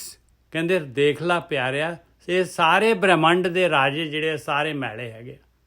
ਈਵਨ ਰਾਜੇ ਜਿਹੜੇ ਸਾਰਾ ਕੁਛ ਦੁਨੀਆ ਦੇ ਪਦਾਰਥ ਸਾਰਾ ਕੁਛ, ਕੋਈ ਵੀ ਕਿਤੇ ਵੀ ਭਗਤੀ, ਕੋਈ ਮੰਦਰ ਬਣਾ ਸਕਦੇ, ਕੋਈ ਗੁਰਦੁਆਰਾ, ਕੁਛ ਵੀ ਕਰ ਸਕਦੇ ਆ ਰਾਜੇ। ਕਹਿੰਦੇ ਉਹ ਆਪ ਹੀ ਮੈਲੇ ਹੋਏ ਪਏ। ਮੈਲੇ ਨਿਸ ਬਾਸੁਰ ਦਿਨ 30। ਔਰ ਦੇਖ ਲਾ ਦਿਨ ਰਾਤ ਦਿਨ ਸਾਰੇ ਦੇ ਸਾਰੇ ਮੈਲੇ ਆ। ਤੂੰ ਰਾਤ ਦਿਨ ਦੇਖ ਲਾ, ਤੇਰੇ ਕੋਲ ਮੈਲ ਹੀ ਮੈਲ ਭਰੀ ਜਾ ਰਹੀ ਹੈ। ਰਾਤ ਨੂੰ ਵੀ ਮੈਲ ਭਰਦੀ ਹੈ, ਦਿਨੇ ਵੀ ਭਰਦੀ ਹੈ। ਦੱਸ ਦੇ ਕਿਹੜਾ ਦਿਨ ਜਿਹੜਾ ਪਵਿੱਤਰ ਜਾਂਦਾ ਹੈ ਤੇਰਾ। ਮੈਲਾ ਮੋਤੀ ਮੈਲਾ ਹੀਰ। ਕਹਿੰਦੇ ਜਿੰਨੀ ਵੀ ਦੌਲਤ, ਜਿੰਨੇ ਵੀ ਮੋਤੀ ਲੈ ਲਓ, ਜਿੰਨੇ ਵੀ ਹੀਰੇ ਲੈ ਲਓ, ਡਾਇਮੰਡ ਜਿਹੜਾ ਪੂਰਾ ਇਹ ਇੰਨਾ ਡਾਇਮੰਡ, ਵੱਡਾ ਡਾਇਮੰਡ ਸੀਗਾ ਇਹਦੇ ਕੋਲ, ਕੋਹਿਨੂਰ ਹੀਰਾ, ਇਹ ਔਰੰਗਜ਼ੇਬ ਦੇ ਕੋਲ, ਉਹਦੀ ਲਾਈਟ ਦੇ ਵਿੱਚ ਜਿਹੜਾ ਹੈਗਾ ਉਹ ਨਮਾਜ਼ ਪੜ੍ਹ ਲੈਂਦਾ ਸੀਗਾ। ਕਹਿੰਦੇ ਮੈਲਾ ਮੋਤੀ, ਮੈਲਾ ਹੀਰ, ਮੈਲਾ ਪਵਨ, ਪਾਵਕ ਔਰ ਨੀਰ, ਇਹ ਤੱਤ ਜਿਹੜੇ ਹੈਗੇ ਹਵਾ, ਪਾਣੀ ਔਰ ਅੱਗ, ਇਹ ਸਾਰੇ ਦੇ ਸਾਰੇ ਮੈਲੇ ਹੈਗੇ। ਹਾਂਜੀ ਵੀਰ ਜੀ। ਹਾਂਜੀ, ਤੇ ਤੁਸੀਂ ਦੇਖ ਲਓ ਹੁਣ ਭਾਵਤਾ ਕਿ ਬੰਦਾ ਜਿਹੜਾ ਵਾ ਉਹ ਕੀ ਕਰਕੇ ਬੈਠਾ ਹੈ। ਔਰ ਜਦੋਂ ਬ੍ਰਹਮਾ ਨਹੀਂ ਬਚਿਆ, ਸੂਰਜ, ਚੰਦ, ਤਾਰੇ ਨਹੀਂ ਬਚੇ, ਦਿਨ ਤੇ ਰਾਤ ਨਹੀਂ ਬਚੇ, ਬਾਕੀ ਕੀ ਰਹਿ ਗਿਆ ਦੱਸੋ? ਨਿਜਰ ਸਾਹਿਬ, ਬਿਲਕੁਲ ਇੰਦਰ ਨਹੀਂ ਬਚਿਆ। ਹਾਂ, ਇੰਦਰ ਨਹੀਂ ਬਚਿਆ। ਦੇਖ ਲਓ, ਦੇਵਤਿਆਂ ਦਾ ਸਭ ਤੋਂ ਵੱਡਾ ਦੇਵਤਾ। ਕਰੋ ਗੱਲ। ਆਪ ਜਸਟ ਸੋਚੋ ਬਾਣੀ ਕੀ ਕਹਿੰਦੇ, ਕਬੀਰ ਜੀ ਕਿਹੜੀ ਗੱਲ ਕਰ ਰਹੇ, ਕਿਉਂ ਕਰ ਰਹੇ ਨੇ? ਉਹਨਾਂ ਨੂੰ ਪਤਾ ਕਿ ਬੰਦਾ ਏਦਾਂ ਮੂਰਤੀਆਂ ਬਣਾ ਕੇ ਉਹਦੀ ਪੂਜਾ ਕਰਨੀ ਸ਼ੁਰੂ ਕਰ ਦਿੰਦਾ ਹੈ। ਉਹ ਮੂਰਤੀ ਇੱਕ ਮਨੁੱਖ ਨੇ ਬਣਾਈ, ਤੇ ਕੀ ਸੱਚੀ ਪਰਮਾਤਮਾ ਦੀ ਕੋਈ ਮੂਰਤੀ ਬਣਾ ਸਕਦਾ ਹੈ? ਕਬੀਰ ਜੀ ਨਹੀਂ ਡਰਦੇ ਗੋਰਖੀ ਸਾਹਿਬ। ਕਬੀਰ ਜੀ ਅਗਲੀ ਲਾਈਨ ਦੇ ਵਿੱਚ ਕਬੀਰ ਜੀ ਕਹਿੰਦੇ ਆ, ਤੂੰ ਜਿਹੜਾ ਸ਼ੰਕਰ ਜਿਹੜਾ ਹੈ ਨਾ, ਮਹੇਸ਼ ਜਿਹੜਾ ਹੈਗਾ, ਤਿੰਨੋਂ ਨਾਂ ਲੈ ਲੈ, ਸ਼ਿਵ, ਸ਼ੰਕਰਾ, ਮਹੇਸ਼, ਕਹਿੰਦੇ ਉਹ ਵੀ ਮੈਲਾ ਹੈ ਤੇਰਾ। ਹਾਂਜੀ ਵੀਰ ਜੀ। ਹਾਂ, ਬਿਲਕੁਲ ਠੀਕ ਹੈ। ਨਹੀਂ ਪਤਾ ਕਿਉਂ ਏਦਾਂ ਕਹਿ ਰਹੇ ਨੇ? ਜੇ ਕਬੀਰ ਜੀ ਨਹੀਂ ਦੱਸਣਗੇ ਤੇ ਕੌਣ ਦੱਸੂ? ਕਬੀਰ ਜੀ ਤੁਹਾਨੂੰ ਮੈਨੂੰ ਹੈਪੀ ਕਰਨ ਵਾਸਤੇ ਥੋੜੀ ਬੈਠੇ, ਮਸਾਜ ਕਰਨਗੇ। ਮੇਰੇ ਵਰਗਾ ਵੀ ਹੁਣ ਵੀ ਨਾ ਮੌਕਾ ਵੇਖ ਕੇ ਹੁਣ ਕਲੀਨਿਕ ਖੋਲੀ ਆ, ਤੇ ਉੱਥੇ ਸੋਚਦਾ ਹੈ ਕਿ ਕਿਸੇ ਤਰੀਕੇ ਨਾਲ ਦਮੜੀ ਮਿਲ ਜੇ। ਹੋ ਸਕਦਾ ਮੈਂ ਗਲਤੀ ਬੋਲਦਾ ਕਿ, ਪਰ ਕਬੀਰ ਜੀ ਏਦਾਂ ਨਹੀਂ ਕਰਦੇ। ਕਬੀਰ ਜੀ ਕਹਿੰਦੇ ਕਲੀਅਰ ਕੱਟ ਗੱਲਾਂ, ਜੋ ਸੱਚ ਆ ਸੱਚ ਨੂੰ ਉਸਦੇ ਰੂਪ ਚ ਪ੍ਰਗਟ ਕਰ ਦੇਣਾ। ਉਧਰ ਵੀ ਨਿੱਜਰ ਸਾਹਿਬ ਆਪਣੇ ਨਾਲ ਇਹੋ ਵਿਚਾਰ ਚੱਲੀ ਸੀ ਬਿਲਕੁਲ, ਜਦੋਂ ਪਹੁੰਚ ਕੇ ਰੇਸ਼ਮ ਲਾਲ ਜੀ ਦੇ ਤੁਹਾਡੇ ਨਾਲ। ਬਿਲਕੁਲ ਇਹੀ ਗੱਲ ਸੀਗੀ ਬਈ, ਉਹ ਮਿਲਾਵਟ ਨਹੀਂ ਕਰਨੀ। ਜੇ ਮਿਲਾਵਟ ਕਰਦੇ ਆ ਤੇ ਆਪਾਂ ਜਿਹੜੇ ਹੈਗੇ ਆਪਾਂ ਦੇਣਦਾਰ ਹੋ ਜਾਵਾਂਗੇ, ਫਿਰ ਆਪਾਂ ਫਸ ਜਾਣਾ। ਹਾਂ, ਉੱਥੇ ਗੜਬੜ ਹੋ ਜਾਊਗੀ, ਕਿਉਂਕਿ ਉਹਦੇ ਵਿੱਚ ਜਦੋਂ ਆਪਾਂ ਕੁਝ ਮਿਕਸ ਕਰ ਦਿੱਤਾ ਤੇ ਫਿਰ ਤੇ ਉਹ ਨਿਜਰ ਸਾਹਿਬ ਉਹ ਗੰਗਾ ਥੋੜੀ ਰਹਿ ਗਈ ਜਿਹੜੀ ਉੱਥੇ ਗੰਗੋਤਰੀ ਤੇ ਤੁਰੀ ਸੀ। ਉਹ ਤੇ ਕੁਝ ਹੋਰ ਹੋ ਗਈ ਨਾ। ਬਿਲਕੁਲ ਹੋਰ ਹੋ ਗਈ ਜੀ, ਬਿਲਕੁਲ ਹੋਰ ਹੋ ਗਈ। ਉੱਥੇ ਪਿਓਰ ਨਾ ਰਿਹਾ ਜੋ ਓਰੀਜਨਲ। ਉਹ ਬਾਣੀ ਤੇ ਫਿਰ ਕਹਿ ਰਹੇ ਆ, ਜੈਸੀ ਆਵੇ ਖਸਮ ਕੀ ਬਾਣੀ ਕੈਸਾ ਕਰਾਂ, ਤੈਸੜਾ ਕਰੀ ਗਿਆਨ ਵੇ ਲਾ ਲਓ। ਬਿਲਕੁਲ ਸਹੀ ਗੱਲ ਹੈ। ਕਹਿੰਦੇ ਬਿਲਕੁਲ ਉਹੀ ਜੀ ਗੱਲ ਕਰੂੰਗਾ ਮੈਂ, ਉਹੀ ਜੀ ਗੱਲ ਕਰੂੰਗਾ ਮੈਂ। ਹਾਂਜੀ ਵੀਰ ਜੀ। ਵਿੱਚ ਮਿਲਾਵਟ ਨਹੀਂ ਕਰ, ਕੁਛ ਰਲਾਉਣਾ ਨਹੀਂ। ਠੀਕ ਹੈ ਜੀ, ਆਪਾਂ ਇਹ ਚੀਜ਼ ਨੂੰ ਸਮਝੀਏ। ਅੱਜ ਵੇਖੋ ਕਿੱਡੇ ਵੱਡੇ ਭਰਮ ਤੇ ਕਿੱਡੇ ਵੱਡੀਆਂ ਸੰਸ਼ੇ ਦੂਰ ਹੋ ਗਏ ਆ, ਪਰ ਮੈਨੂੰ ਨਹੀਂ ਲੱਗਦਾ ਕਿ ਇਹਨੂੰ ਪੜ੍ਹ ਕੇ ਆਪਾਂ ਸਾਰੇ ਤੋਂ ਫਾਇਦਾ ਲੈ ਪਾਵਾਂਗੇ। ਹੋ ਸਕਦਾ 2-4% ਜੇ ਕੋਈ ਮਾਈ ਦਾ ਲਾਲ, ਕੋਈ ਬਹੁਤਾ ਅਣਖੀ ਜਿਹਦੇ ਅੰਦਰ ਬਹੁਤੀ ਜ਼ਿਆਦਾ ਹਿੰਮਤ ਆ ਗਈ ਹੈ, ਉਹ ਇੱਥੋਂ ਬਾਹਰ ਆ ਜਾਊਗਾ। ਪਰ ਔਖਾ ਕੰਮ ਹੈ ਜੀ। ਮੈਂ ਕਹਾਂ ਬਹੁਤ ਸੀ ਸਾਰੇ ਆ, ਕਿੰਨੇ 97 ਜਾਂ 98, ਬਹੁਤ ਔਖਾ ਕੰਮ। 100 ਹੋ ਗਏ ਜੀ, ਸੌਖੇ ਹੋ ਗਏ, 100 ਹੋ ਗਏ, ਬਹੁਤ ਔਖਾ ਕੰਮ। ਕਬੀਰ ਜੀ ਇਸੇ ਕਰਕੇ ਕਹਿੰਦੇ ਕਿ ਆਸਾਨ ਕੰਮ ਨਹੀਂ ਹੈਗਾ। ਇਹ ਗੁਰੂ ਗ੍ਰੰਥ ਸਾਹਿਬ ਚ ਲਿਖਿਆ ਹੈ।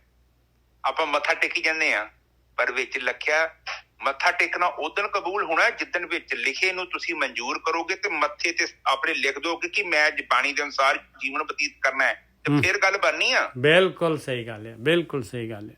ਔਰ ਜਿਹੜਾ ਉੱਥੇ ਬਕਰਮਾ ਤੇ ਜਾ ਕੇ ਮੱਥਾ ਰਗੜਦੇ ਜੋ, ਤੇ ਉਹ ਨਹੀਂ ਪਰਮਾਤਮਾ ਮੰਗਦਾ ਉਹ ਮੱਥੇ ਨੂੰ, ਨਹੀਂ ਲਾਈਕ ਕਰਦਾ ਉਹਨੂੰ।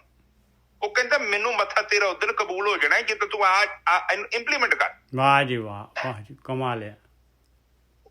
ਉਹ ਨਹੀਂ ਚਾਹੀਦਾ, ਉਹ ਪ੍ਰੈਕਟੀਕਲ ਗੱਲਾਂ ਕਰਦਾ ਹੈ। ਕਹਿੰਦਾ ਤੂੰ ਭੋਲਿਆ, ਤੂੰ ਇੱਥੇ ਬੈਠਾ ਵਾ, ਗ੍ਰੰਥ ਤੇਰੇ ਕੋਲ ਆ, ਮੱਥਾ ਟੇਕ ਕੇ ਫਰਸ਼ਾਂ ਖਿਛਾ ਛੱਡੀਆਂ ਹੀ, ਤੇ ਉਹਦਾ ਪੁੱਤਾ ਤੂੰ ਇੱਕ ਦੁਖੀ ਦਾ ਆਪਣੇ ਸਟੈਪ ਤੋਂ ਅੱਗੇ ਪਿੱਛੇ ਨਹੀਂ ਹੋਇਆ। ਤੂੰ ਅੱਗੇ ਆਉਣ ਦੀ ਜਗ੍ਹਾ ਤੂੰ 200-400 ਫੁੱਟ ਹੋਰ ਪਿੱਛੇ ਚੱਲ ਗਿਆ। ਆਪ ਜਸਟ ਦੇਖੋ ਇਸ ਚੀਜ਼ ਦੇ ਵਿੱਚ ਜੋ ਬਾਣੀ ਕਬੀਰ ਜੀ ਕਹਿ ਰਹੇ ਨੇ, ਇਹਦੇ ਵਿੱਚ A to Z ਪੁਆਇੰਟ ਆ ਗਿਆ। ਤੇ ਇਹ ਲੋਕ ਤੁਹਾਨੂੰ ਕੀ ਕਹਿੰਦੇ ਨੇ? ਉਹ ਵੀ ਇੱਥੇ ਮੱਥਾ ਟੇਕ ਆਓ, ਉੱਥੇ ਝਾੜੂ ਮਾਰ ਆਓ, ਇੰਨੇ ਪਾਠ ਕਰ ਲਓ, ਇੱਥੇ ਆਹ ਕਰ ਲਓ, ਤੁਹਾਨੂੰ ਭਗਤੀ ਕਰਨ ਦੀ ਲੋੜ ਨਹੀਂ, ਤੁਹਾਨੂੰ ਉਹ ਸਮਾਧੀ ਲਾਉਣ ਦੀ ਲੋੜ ਨਹੀਂ। ਉਹ ਕਹਿੰਦੇ ਬ੍ਰਹਮ ਤੋਂ ਇਲਾਵਾ ਤੂੰ ਜੋ ਵੀ ਕਰ ਰਿਹਾ ਨਾ, ਉਹ ਜਿਹੜਾ ਵਾ ਤੇਰਾ ਐਕਸੈਪਟੇਬਲ ਨਹੀਂ ਹੈਗਾ। ਬ੍ਰਹਮ ਦੇ ਬਾਰੇ ਭੇਦ ਦੱਸਣ ਦੇ ਲਈ ਪੱਲੇ ਵੀ ਕੋਈ ਚਾਹੀਦਾ। ਇਸ ਕਰਕੇ ਇੱਥੇ ਕਥਾ ਕੁਥਾ ਕਰਕੇ ਲੋਕੀ ਆਪਣਾ ਟਾਈਮ ਪਾਸ ਕਰੀ ਜਾਂਦੇ ਆ, ਠੀਕ ਹੈ ਜੀ। ਪਰ ਉਸ ਦੇ ਨਾਲ ਕੀ ਹੋਊਗਾ? ਕਬੀਰ ਜੀ ਕਹਿੰਦੇ ਨਹੀਂ, ਜੇ ਤੂੰ ਸੱਚ ਨੂੰ ਜਾਣਨਾ ਚਾਹੁੰਦਾ ਤੈਨੂੰ ਸੱਚ ਦੇ ਵਿੱਚ ਖੁਦ ਜਾਣਾ ਪਊਗਾ। ਔਰ ਉਸ ਸੱਚ ਦੇ ਕੋਲ ਜਾਣਨ ਦੇ ਲਈ ਕੇਵਲ ਇੱਕ ਹੀ ਤਰੀਕਾ ਹੈ, ਧਿਆਨ ਤੇ ਸਿਮਰਨ, ਭਗਤੀ। ਪਰ ਤੈਨੂੰ ਖੁਦ ਜਾਣਾ ਪਊਗਾ ਬ੍ਰਹਮ ਦੇ ਕੋਲ, ਕੋਈ ਕਿਸੇ ਨਾਲ ਨਹੀਂ ਜਾ ਸਕਦਾ। ਸ਼ੁਰੂ ਤੋਂ ਹੀ ਇੱਕ ਅਸੂਲ ਬਣਿਆ ਹੈ, ਪ੍ਰਕਿਰਤੀ ਜਿਉਂ ਦੀ ਪ੍ਰਕਿਰਤੀ ਬਣੀ ਹੈ, ਇੱਕ ਅਸੂਲ ਬਣਾ ਦਿੱਤਾ ਹੈ ਬ੍ਰਹਮ ਨੇ ਕਿ ਜਿੰਨੇ ਵੀ ਮੈਨੂੰ ਜਾਣਨਾ ਹੈ ਉਹਨੂੰ ਮੇਰੇ ਕੋਲ ਇਕੱਲੇ ਨੂੰ ਆਉਣਾ ਪਊ। ਕੋਈ ਤਰੀਕਾ ਨਹੀਂ, ਇੱਕੋ ਸਿੰਪਲ। ਇੱਥੇ ਫੁੱਲ ਸਟਾਪ ਹੈ, ਉੱਥੇ ਭੀੜ ਨਹੀਂ ਜਾ ਸਕਦੀ, ਤੁਹਾਨੂੰ ਇਕੱਲੇ ਇਕੱਲੇ ਨੂੰ ਉੱਥੇ ਜਾਣਾ ਪਊ। ਹੈ ਵੀ ਬਾਹਰ ਨਹੀਂ, ਆਪਣੇ ਅੰਦਰ ਹੈ, ਉਹ ਬਿੰਦੂ ਤੁਹਾਡੇ ਅੰਦਰ ਹੈ। ਆਪਣੇ ਗੋਰਖੀ ਸਾਹਿਬ ਤੁਸੀਂ ਦੱਸੋ ਨਾ, ਆਪਣੇ ਅੰਦਰ ਜਿਹੜਾ ਹੈਗਾ, ਆਪਾਂ ਤਾਂ ਇਕੱਲੇ ਨਹੀਂ ਵੜ ਸਕਦੇ, ਦੋ ਬੰਦਿਆਂ ਨੂੰ ਅੰਦਰ ਅੰਦਰ ਕਿਵੇਂ ਵਾੜ ਕੇ ਤੇ ਪਾੜਨਾ ਹੈ ਆਪਣਾ ਅੰਦਰ, ਉਹਦਾ ਤਾਂ ਪੈਰ ਵੀ ਨਹੀਂ ਜਾਣਾ ਆਪਣੇ ਅੰਦਰ। ਪਰ ਇਹ ਤੇ ਕਹਿੰਦੇ ਕਿ ਬਾਬਾ ਜੀ ਸਾਰੇ ਲੈ ਜੂ ਲੱਦ ਦੀਆਂ ਗੱਡੀਆਂ ਚ, ਮੈਨੂੰ ਤਾਂ ਪਤਾ ਨਹੀਂ ਕਿੱਦਾਂ ਲੈ ਜੂਗਾ। ਠੀਕ ਹੈ ਜੀ, ਉਹ ਜਿੱਥੇ ਜਾਊਗਾ ਨਾਲ ਲੈ ਜਾਊਗਾ, ਕਿਉਂਕਿ ਇਕੱਠਿਆਂ ਜਾਣਾ। ਕਹਿੰਦੇ ਤੁਸੀਂ ਵੀ ਇਕੱਠੇ ਰਹਿਣਾ। ਕਬੀਰ ਨਿੱਜਰ ਸਾਹਿਬ ਕਹਿੰਦੇ ਹੁੰਦੇ ਕਿ ਮੈਂ ਤੈਨੂੰ ਕਿਤੇ ਕਹਿ ਛੱਡੂਗਾ, ਮੈਂ ਤੇਰੇ ਨਾਲ ਹੀ ਚੱਲਾਂਗਾ, ਬਿਲਕੁਲ ਚੱਲਾਂਗੇ। ਹਾਂ, ਉੱਥੇ ਮੇਲੇ ਹੋ ਜਾਣੇ ਦੋਨਾਂ ਦੇ, ਲਾਈਨ ਚ ਇੱਕੋ ਲਾਈਨ ਚ ਦੋਨਾਂ ਨੇ ਲੱਗੇ ਹੋਣਾ ਵੀ ਬਾਬਾ ਜੀ ਤੁਸੀਂ ਵੀ ਇੱਥੇ। ਹਾਂ ਬਈ, ਮੈਂ ਤੁਹਾਨੂੰ ਕਿਹਾ ਸੀ ਮੈਂ ਤੁਹਾਡੇ ਨਾਲ ਹੀ ਰਹੂੰਗਾ। ਹਾਂ ਦੇਖ ਲਓ, ਛੱਡਿਆ ਥੋੜੀ ਨਾ। ਤੁਹਾਡੇ ਨਾਲ ਹੀ, ਫਿਕਰ ਨਾ ਕਰ। ਅੱਛਾ ਠੀਕ ਹੈ ਜੀ, ਅਗਲੀ ਤੁਕ ਬੋਲੋ ਨਿੱਜਰ ਸਾਹਿਬ। ਮੈਲਾ ਮੈਲਾ ਮੋਤੀ ਮੈਲਾ ਹੀਰ, ਮੈਲਾ ਪਵਨ ਪਾਵਕ ਔਰ ਨੀਰ। ਕਹਿੰਦੇ ਇਹਨਾਂ ਦੀ ਪਵਨ ਦੀ, ਪਾਵਕ ਦੀ, ਜਿਹੜੀ ਇਹਨਾਂ ਦੀ ਵੀ ਭਗਤੀ ਕਰਦੇ ਆ। ਕਹਿੰਦੇ ਨੀਰ ਜਿਹੜਾ ਹੈਗਾ ਪਾਣੀ ਦੀ ਭਗਤੀ ਕਰਦੇ, ਜਾ ਜਾ ਕੇ ਦਰਿਆ ਜਿਹੜੇ ਹੈਗੇ ਉਹਨਾਂ ਦੀ ਭਗਤੀ ਕਰਨ ਲੱਗ ਪੈਂਦੇ ਆ। ਕਹਿੰਦੇ ਸਾਰਾ ਜਿਹੜਾ ਹੈਗਾ ਕਬੀਰ ਜੀ ਨੇ ਕੁਛ ਨਹੀਂ ਛੱਡਿਆ। ਦੇਖ ਲਓ, ਕਹਿੰਦੇ ਜਿੰਨੇ ਤੇਰੇ ਕੋਲ ਧਨ ਦੌਲਤ ਹੈਗੀ ਭਾਈ, ਸਾਰੇ ਹੀਰੇ ਜਵਾਹਰਾਤ ਜੋ ਕੁਛ ਵੀ ਹੈਗੇ, ਇਹ ਸਾਰੇ ਜਿਹੜੇ ਹੈਗੇ ਇਹਨਾਂ ਦੇ ਨਾਲ ਤੇਰੀ ਮਨ ਦੀ ਮੈਲ ਨਹੀਂ ਲੈ ਸਕਦੀ। ਜਿੰਨਾ ਮਰਜ਼ੀ ਤੂੰ ਧਨ ਦੌਲਤ ਇਕੱਠੀ ਕਰ ਲਾ, ਔਰ ਮੈਲ ਲਾਉਣ ਵਾਸਤੇ ਜਿਹੜਾ ਹੈਗਾ ਇਹਨੂੰ ਯੂਜ਼ ਕਰ ਲਾ। ਮੈਲੇ ਸ਼ਿਵ ਸ਼ੰਕਰਾ ਮਹੇਸ਼, ਤਿੰਨੋਂ ਨਾਮ ਜਿਹੜੇ ਇੱਕੋ ਬੰਦੇ ਦੇ ਹੈਗੇ। ਮੈਲੇ ਸ਼ਿਵ ਸ਼ੰਕਰਾ ਮਹੇਸ਼, ਮੈਲੇ ਸਿੱਧ ਸਾਧਕ ਔਰ ਭੇਖ। ਆ ਸਿੱਧ ਲੋਕੀ ਲੈ ਲਓ, ਸਾਧਕ ਲੈ ਲਓ, ਜਿਨ੍ਹਾਂ ਨੂੰ ਕਹਿੰਦੇ ਆ ਜੀ ਸੋ ਕਾਲਡ ਮਹਾਂਪੁਰਖ। ਇਹ ਸਾਰੇ ਭੇਖੀ ਜਿਹੜੇ ਹੈਗੇ, ਭੇਖ ਲਿਖਿਆ ਹੋਇਆ ਕਬੀਰ ਜੀ ਨੇ, ਦੇਖੋ ਪੱਬਾ ਤੇ ਲਾਮ ਤੇ ਖੱਖਾ, ਜਿੰਨੇ ਮਰਜੀ ਭੇਖ ਖੁੱਲਾ ਰੱਖਿਆ ਭੇਖ ਨੂੰ। ਕਹਿੰਦੇ ਸਾਰੇ ਭੇਖ ਆ ਜਾਣਗੇ ਇਹਦੇ ਵਿੱਚ, ਕੋਈ ਭੇਖ ਦੇ ਖੱਕੇ ਨੂੰ ਔਂਕੜ ਨਹੀਂ ਲਾਈ ਵੀ ਖਾਸ ਭੇਖ ਦੀ ਗੱਲ ਕਰ ਰਹੇ। ਮੈਲੇ ਸਿੱਧ ਸਾਧਕ ਔਰ ਭੇਖ, ਮੈਲੇ ਜੋਗੀ ਜੰਗਮ ਜਟਾ ਸਹੇਤ। ਲਓ ਜੋਗੀ ਲਾ ਲਓ, ਜੰਗਮ ਜਿਹੜੇ ਹੈਗੇ ਇਹ ਤੁਰਨ ਵਾਲੇ ਜਿਹੜੇ ਆ, ਤੁਰੀ ਜਾਂਦੇ ਯਾਤਰਾ ਦੇ ਉੱਤੇ। ਜਟਾਵਾਂ ਵਾਲੇ, ਜਟਾਵਾਂ ਸਮੇਤ ਕਹਿੰਦੇ ਸਾਰੇ ਦੇ ਸਾਰੇ ਮੈਲੇ। ਬਾਹਰਲੀ ਦੇਖਣਾ ਕੁਛ ਨਹੀਂ ਹੋਣਾ, ਬਾਹਰਲੇ ਭੇਖਣਾ ਕੁਛ ਨਹੀਂ ਹੋਣਾ, ਬਿਲਕੁਲ ਓਪਨ ਆਉਣਾ ਪਊਗਾ ਆਪਾਂ ਨੂੰ। ਮੈਲੀ ਕਾਇਆ ਹੰਸ ਸਮੇਤ। ਲਓ ਦੇਖ ਲਓ ਭਾਈ, ਕਹਿੰਦੇ ਤੇਰਾ ਸਰੀਰ ਟੋਟਲੀ ਮੈਲਾ ਹੈਗਾ, ਔਰ ਤੇਰਾ ਹੰਸ ਵੀ ਮੈਲਾ ਹੈ, ਤੇਰਾ ਜੀਓ ਵੀ ਮੈਲਾ ਹੈਗਾ। ਆ ਜੀਓ ਦੀ ਗੱਲ ਤਾਂ ਸਾਨੂੰ ਕਰਨੀ ਪਈ ਉੱਪਰ, ਤਾਂ ਜੀਓ ਦੀ ਗੱਲ ਕੀਤੀ ਹੈ। ਕਹਿੰਦੇ ਤੇਰਾ ਜੀਓ ਵੀ ਮੈਲਾ ਹੋਇਆ ਹੈ। ਇਹ ਪਤੰਦਰ ਮਨ ਜਿਹੜਾ ਹੈਗਾ ਇਹ ਹਟਦਾ ਹੀ ਨਹੀਂ ਹੈ ਬਾਹਰ ਜਾਣੋ, ਇਹ ਹਟਦਾ ਹੀ ਨਹੀਂ ਹੈ ਮੈਲ ਲਿਆਉਣੋ, ਇਹ ਹਟਦਾ ਹੀ ਨਹੀਂ ਆ ਇਹ ਤ੍ਰਿਗੁਣੀ ਜਿਹੜੇ ਹੈਗੇ ਤਮੋ ਰਜੋ ਸਤੋ ਜਿਹੜੀ ਹੈ ਇਹਦੇ ਵਿੱਚ ਗਤੀ ਕਰਨੋ, ਇਹ ਸੰਸਾਰ ਦੇ ਵਿੱਚ ਗਤੀ ਕਰਨੋ। ਇਹ ਤਾਂ ਮੈਲ ਦੇ ਜਿਹੜੇ ਭਰ ਕੇ ਜਿਹੜੇ ਹੈਗੇ ਭਰ ਕੇ ਭੰਡਾਰੇ ਮੈਲ ਦੇ ਲਈ ਆਉਂਦਾ। ਜਿਵੇਂ ਜੀ ਸੇਵਾ ਕਰਾਉਂਦੇ ਆ, ਕਰ ਲਓ ਸੇਵਾ, ਲੈ ਲਓ ਮੇਵਾ। ਆ ਚਕਾਤੀ ਸਿਰ ਤੇ ਇੱਟਾਂ, ਚਕਾਤੇ ਸਿਰ ਤੇ ਬਜਰੀ, ਲਓ ਜੀ ਕਰੋ, ਲਾਓ, ਬਿਲਡਿੰਗ ਬਣਾਓ। ਰਹਿਣ ਵਾਸਤੇ ਕੋਈ ਹੈ ਹੀ ਨਹੀਂ ਉੱਥੇ ਜਿਹੜਾ ਹੈਗਾ ਧਿਆਨ ਸਿਮਰਨ ਵਾਸਤੇ ਕੋਈ ਹੈ ਹੀ ਨਹੀਂ, ਖਾਲੀ ਬਿਲਡਿੰਗ ਹੈ। ਜਾਓ ਦਰਸ਼ਨ ਕਰਕੇ ਆ ਜਾਓ। ਇਹਨਾਂ ਨੇ ਪਤਾ ਨਹੀਂ ਸੰਗਤ ਨੂੰ ਕਿਹੜੇ ਪਾਸੇ ਲਾਇਆ ਹੋਇਆ ਸੀਗਾ ਭਾਈ। ਮੈਲੇ ਜੋਗੀ ਜੰਗਮ ਜਟਾ ਸਹੇਤ, ਮੈਲੀ ਕਾਇਆ ਹੰਸ ਸਮੇਤ। ਇੱਥੇ ਤਾਂ ਹੰਸ ਵੀ ਲੈ ਲਿਆ ਭਾਈ। ਦੇਖ ਲਓ ਭਾਈ। ਹਾਂਜੀ ਗੋਰਖੀ ਸਾਹਿਬ। ਅੱਜ ਦੀ ਬਾਣੀ ਨੇ ਤੇ ਹਨੇਰੀ ਲੈਣ ਦੀ ਇਹ ਹਨੇਰੀ ਦਾ ਫਾਇਦਾ ਲੈ ਲਈਏ। ਜੇ ਉਹ ਸਾਨੂੰ ਕੁਝ ਦੱਸ ਕੇ ਗਏ ਆ ਤੇ ਉਹ ਤੇ ਸਾਡਾ ਫਰਜ਼ ਬਣਦਾ ਉਹਨੂੰ ਵਿਚਾਰ ਕਰਨਾ, ਉਹਦੀ ਪਰਖ ਕਰਨੀ।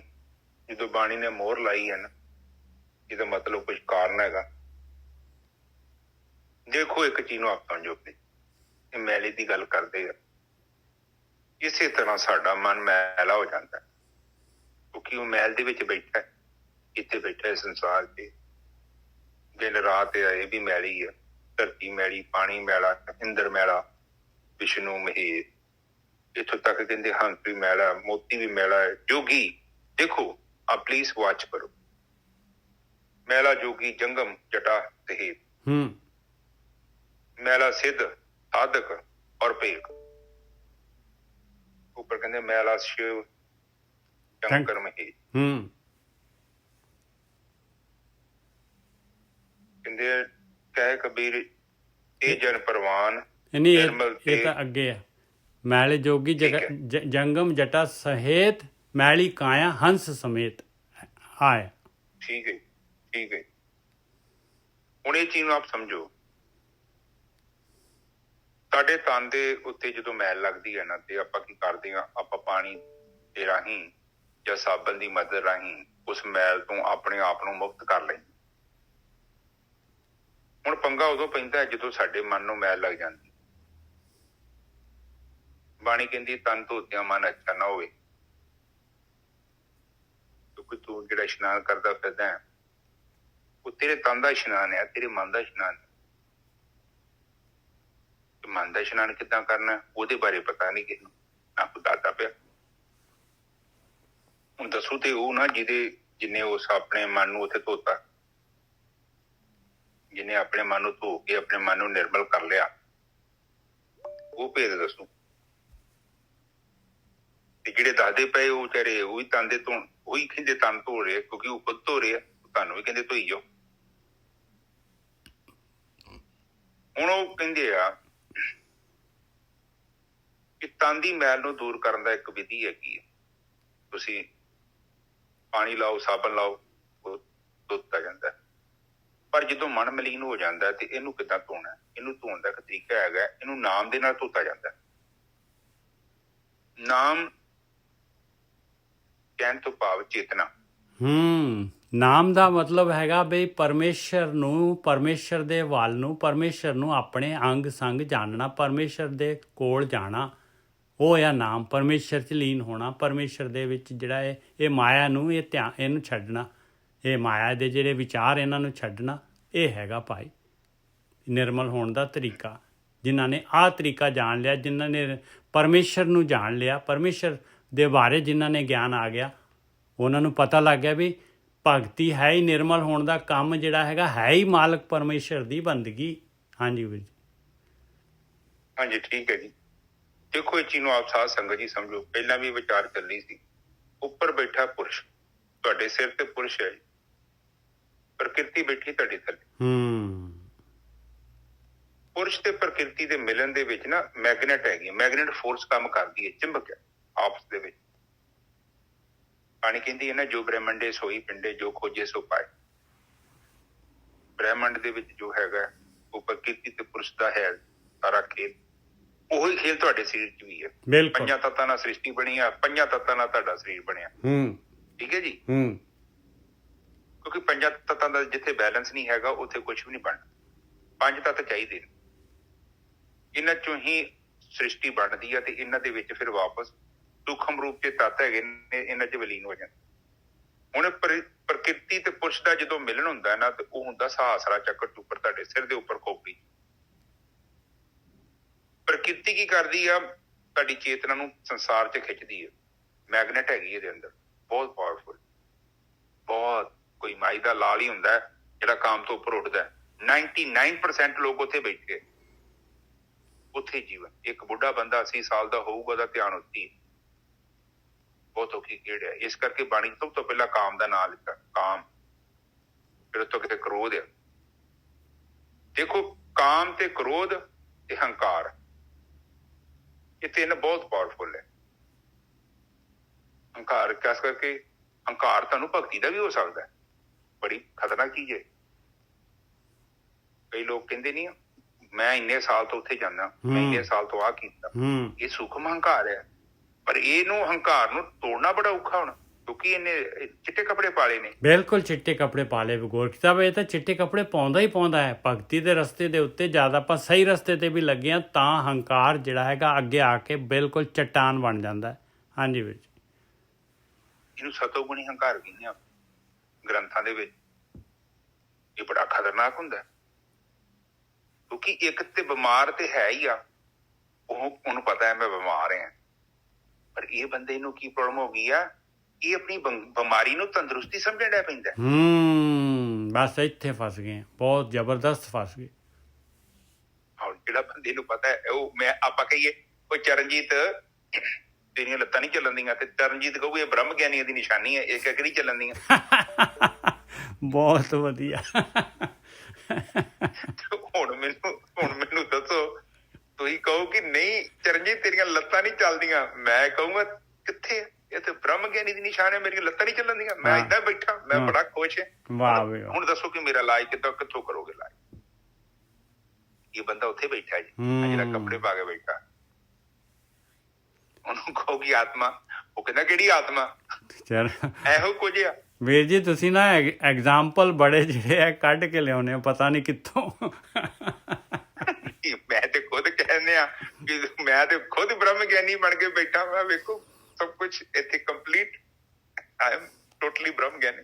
ਠੀਕ ਹੈ, ਉੱਥੇ ਗਿਆਨ ਕੰਮ ਨਹੀਂ ਕਰਦਾ ਕਿਉਂਕਿ ਉਸ ਬੰਦੇ ਨੇ ਕੀ ਕੀਤਾ ਕਿ ਉਸਨੇ ਦਰਵਾਜ਼ਾ ਬੰਦ ਕਰ ਲਿਆ। ਉਹਨੂੰ ਬਚਾਉਣਾ ਬਹੁਤ ਔਖਾ ਕਿਉਂਕਿ ਉਹਨੇ ਕਮਰੇ ਦੇ ਅੰਦਰ ਵੜ ਗਿਆ ਹੈ ਔਰ ਕਮਰੇ ਤੇ ਉਹਨੇ ਬੂਹੇ ਬੰਦ ਕਰ ਲਿਆ। ਵਾਹ ਵੇ ਵਾਹ, ਕੁਛ ਨਹੀਂ ਹੋਣਾ, ਬਸ ਉਹ ਮੁੱਦਾ ਫਾਂਡਾ ਹੀ ਮੁੱਦਾ ਕਰਤਾ ਉਹਨੇ ਬਸ। ਆਹੋ, ਤੈਨੂੰ ਐਸਾ ਪਤੀਲਾ ਮੁੱਦਾ ਮਾਰੋ ਕੋਠੇ ਤੇ, 1 ਕਰੋੜ ਖਰਬ ਸਾਲ ਮੀਂਹ ਪੈ ਜਾਊਗਾ, ਉਸ ਪਤੀਲੇ ਦੇ ਅੰਦਰ ਬੂੰਦ ਨਹੀਂ ਜਾਣੀ। ਹੁਣ ਉਹਨੇ ਤੇ ਕੁਛ ਏਦਾਂ ਦਾ ਕੰਮ ਕਰ ਲਿਆ, ਉਹਨੇ ਬਲੌਗ ਹੀ ਕਰਤਾ ਸਾਰਾ ਕੁਝ, ਬਿਲਕੁਲ ਫੈਵੀਕੁਇਕ ਲਾ ਕੇ। ਹੁਣ ਉਹਦੇ ਤੇ ਕੁਛ ਨਹੀਂ ਜਾਏ। ਇਹਨੂੰ ਕਹਿੰਦੇ ਸੁਪੀਰੀਅਰ ਕੰਪਲੈਕਸ। ਇਸ ਕਰਕੇ ਕਹਿੰਦੇ ਆ ਬਚੋ।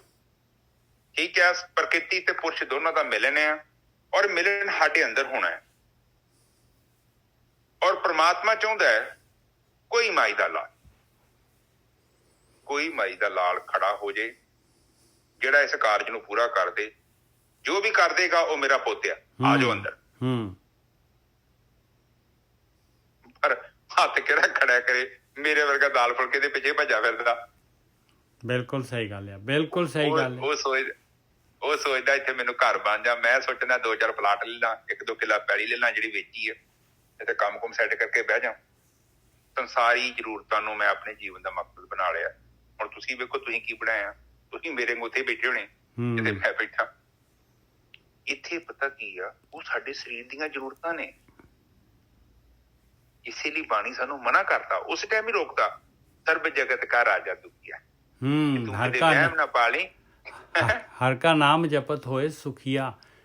ਔਰ ਜ਼ਰੂਰਤਾਂ ਵੀ ਚਲੋ, ਜ਼ਰੂਰਤਾਂ ਜਿਹੜੀਆਂ ਪੇਟ ਹੈਗਾ, ਗ੍ਰਸਤੀ ਹੈਗੀ, ਇਹਦੇ ਵਾਸਤੇ ਜਿਹੜਾ ਜ਼ਰੂਰਤਾਂ ਮਹਾਰਾਜ ਕਹਿੰਦੇ ਤੇਰੇ ਵਾਸਤੇ ਤਾਂ ਬਣਾਈਆਂ ਹੈ ਮੈਂ। ਇਹ ਸਾਰੀ ਜਿਹੜੀ ਹੈ, ਸਾਰੇ ਜਿਹੜੇ ਜੋ ਵੀ ਤੈਨੂੰ ਦਿਸ ਰਿਹਾ ਹੈ ਸਾਧਨ, ਜਿਹੜੇ ਜੋ ਵੀ ਤੈਨੂੰ ਚੰਗੇ ਲੱਗਦੇ ਤੇਰੇ ਵਾਸਤੇ ਹੀ ਹੈ।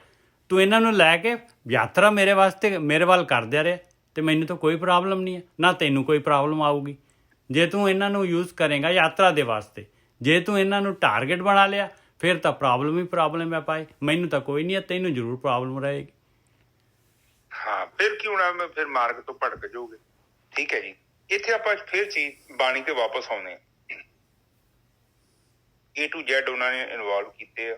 ਆਖਰੀ ਦੇ ਵਿੱਚ ਨੁਕਤਾ ਦੇਣਗੇ ਹੁਣ ਕਬੀਰ ਜੀ, ਆਖਰ ਦੇ ਵਿੱਚ ਉਹਨਾਂ ਨੇ ਸਾਨੂੰ ਸਮਝਾਉਣਾ ਹੈ ਕਿ ਉਹ ਇਹ ਸਾਰੇ ਮੈਲੇ ਆ ਤੇ ਪਵਿੱਤਰ ਕੌਣ ਹੈ, ਬਈ ਬਾਹਰ ਰਸਤਾ ਕੀ ਹੈ, ਮੈਨੂੰ ਹੁਣ ਕਰਨਾ ਕੀ ਹੈ। ਜੇ ਸਾਰਾ ਕੁਛ ਹੀ ਮੈਲਾ ਹੈ ਮੈਂ ਛੱਡ ਦੇਣਾ ਹੈ, ਲਓ ਮੈਂ ਬਹਿ ਗਿਆ ਆਰਾਮ ਨਾਲ ਟੇਕ ਕੇ। ਹੁਣ ਬਾਬਾ ਕਬੀਰ ਜੀ ਮੈਨੂੰ ਦੱਸੋ ਵੀ ਤੁਸੀਂ ਮੈਂ ਕਰਨਾ ਕੀ ਹੈਗਾ, ਉਹ ਤਾਂ ਦੱਸੋ ਨਾ। ਹੁਣ ਤੁਸੀਂ ਤਾਂ ਡਰਾਈ ਜਾ ਰਹੇ ਹੋ, ਮੈਨੂੰ ਤਾਂ ਫੁਰੀ ਆਈ ਜਾ ਰਹੀ ਹੈ, ਕਾਂਬਾ ਚੜ ਰਿਹਾ ਹੈ। ਮੈਨੂੰ ਹੁਣ ਦੱਸੋ ਮੈਂ ਕਰਨਾ ਕੀ ਹੈਗਾ। ਦੋ ਲਾਈਨਾਂ 'ਚ ਨਿਬੇੜ ਦਿੱਤਾ ਕਬੀਰ ਜੀ ਨੇ ਕਰਨਾ ਕੀ ਹੈਗਾ, 2 ਲਾਈਨਾਂ ਬਸ। ਪਹਿਲਾਂ ਕਹਿੰਦੇ ਕਹਿ ਕਬੀਰ ਤੇ ਜਨ ਪਰਵਾਨ, ਸੁਣ ਲਾ, ਕਹਿੰਦੇ ਧਿਆਨ ਕਰਕੇ ਸੁਣ ਲਾ, ਪਰਵਾਨ ਉਹਨੇ ਹੋਣਾ ਹੈ। ਹੁਣ ਦੇਖ ਲਾ, ਕਹਿ ਕਬੀਰ ਤੇ ਜਨ, ਔਰ ਇੱਕ ਨਹੀਂ ਆ, ਕਈ ਪਰਵਾਨ ਜਿੰਨੇ ਮਰਜ਼ੀ ਆ ਜਾਣ ਇਸ ਪਾਸੇ, ਆ ਕੰਮ ਕਰ ਲੈਣ, ਸਾਰੇ ਪਰਵਾਨ ਹੋ ਜਾਣਗੇ। ਇਹ ਕੋਈ ਇੱਕ ਬੰਦੇ ਦੀ ਵਾਸਤੇ ਨਹੀਂ ਗਿਆਨ ਹੈਗਾ। ਕਹਿੰਦੇ ਤੇ ਜਨ ਪਰਵਾਨ, ਕਹਿ ਕਬੀਰ ਤੇ ਜਨ ਪਰਵਾਨ, ਨਿਰਮਲ ਤੇ ਜੋ ਰਾਮੇ ਜਾਣ, ਜਿਨ੍ਹਾਂ ਨੇ ਉੱਪਰ ਸਹਿਸਤਰਾ ਚੱਕਰ ਦੇ ਵਿੱਚ ਪਰਮੇਸ਼ਰ ਦੇ ਵੱਲ ਨੂੰ ਜਾਣ ਵਾਲਾ ਉਹ ਜਿਹੜਾ ਹੈਗਾ ਦਸਮ ਦੁਆਰ, ਉਹ ਘਾਟੀ ਉੱਥੇ ਤੱਕ ਦੀ ਮੂਲਾਧਾਰ ਤੋਂ ਉੱਪਰ ਤੱਕ ਦੀ ਘਾਟੀ ਚੜ੍ਹ ਲਈ ਜਿਨ੍ਹਾਂ ਨੇ, ਉਹ ਪ੍ਰਵਾਨ ਪ੍ਰਵਾਨ ਪ੍ਰਵਾਨ। ਹਾਂਜੀ ਵੀਰ ਜੀ, ਬਿਲਕੁਲ ਠੀਕ ਹੈ ਜੀ। ਉਹਨਾਂ ਨੇ ਲਾਸਟ ਤੇ ਗੱਲ ਕਹਿਤੀ ਹੈ ਕਿ ਜਿਹੜਾ ਬੰਦਾ ਤੁਰੀਆ ਤੱਤ ਚ ਪਹੁੰਚ ਗਿਆ ਉਹੀ ਪ੍ਰਵਾਨ।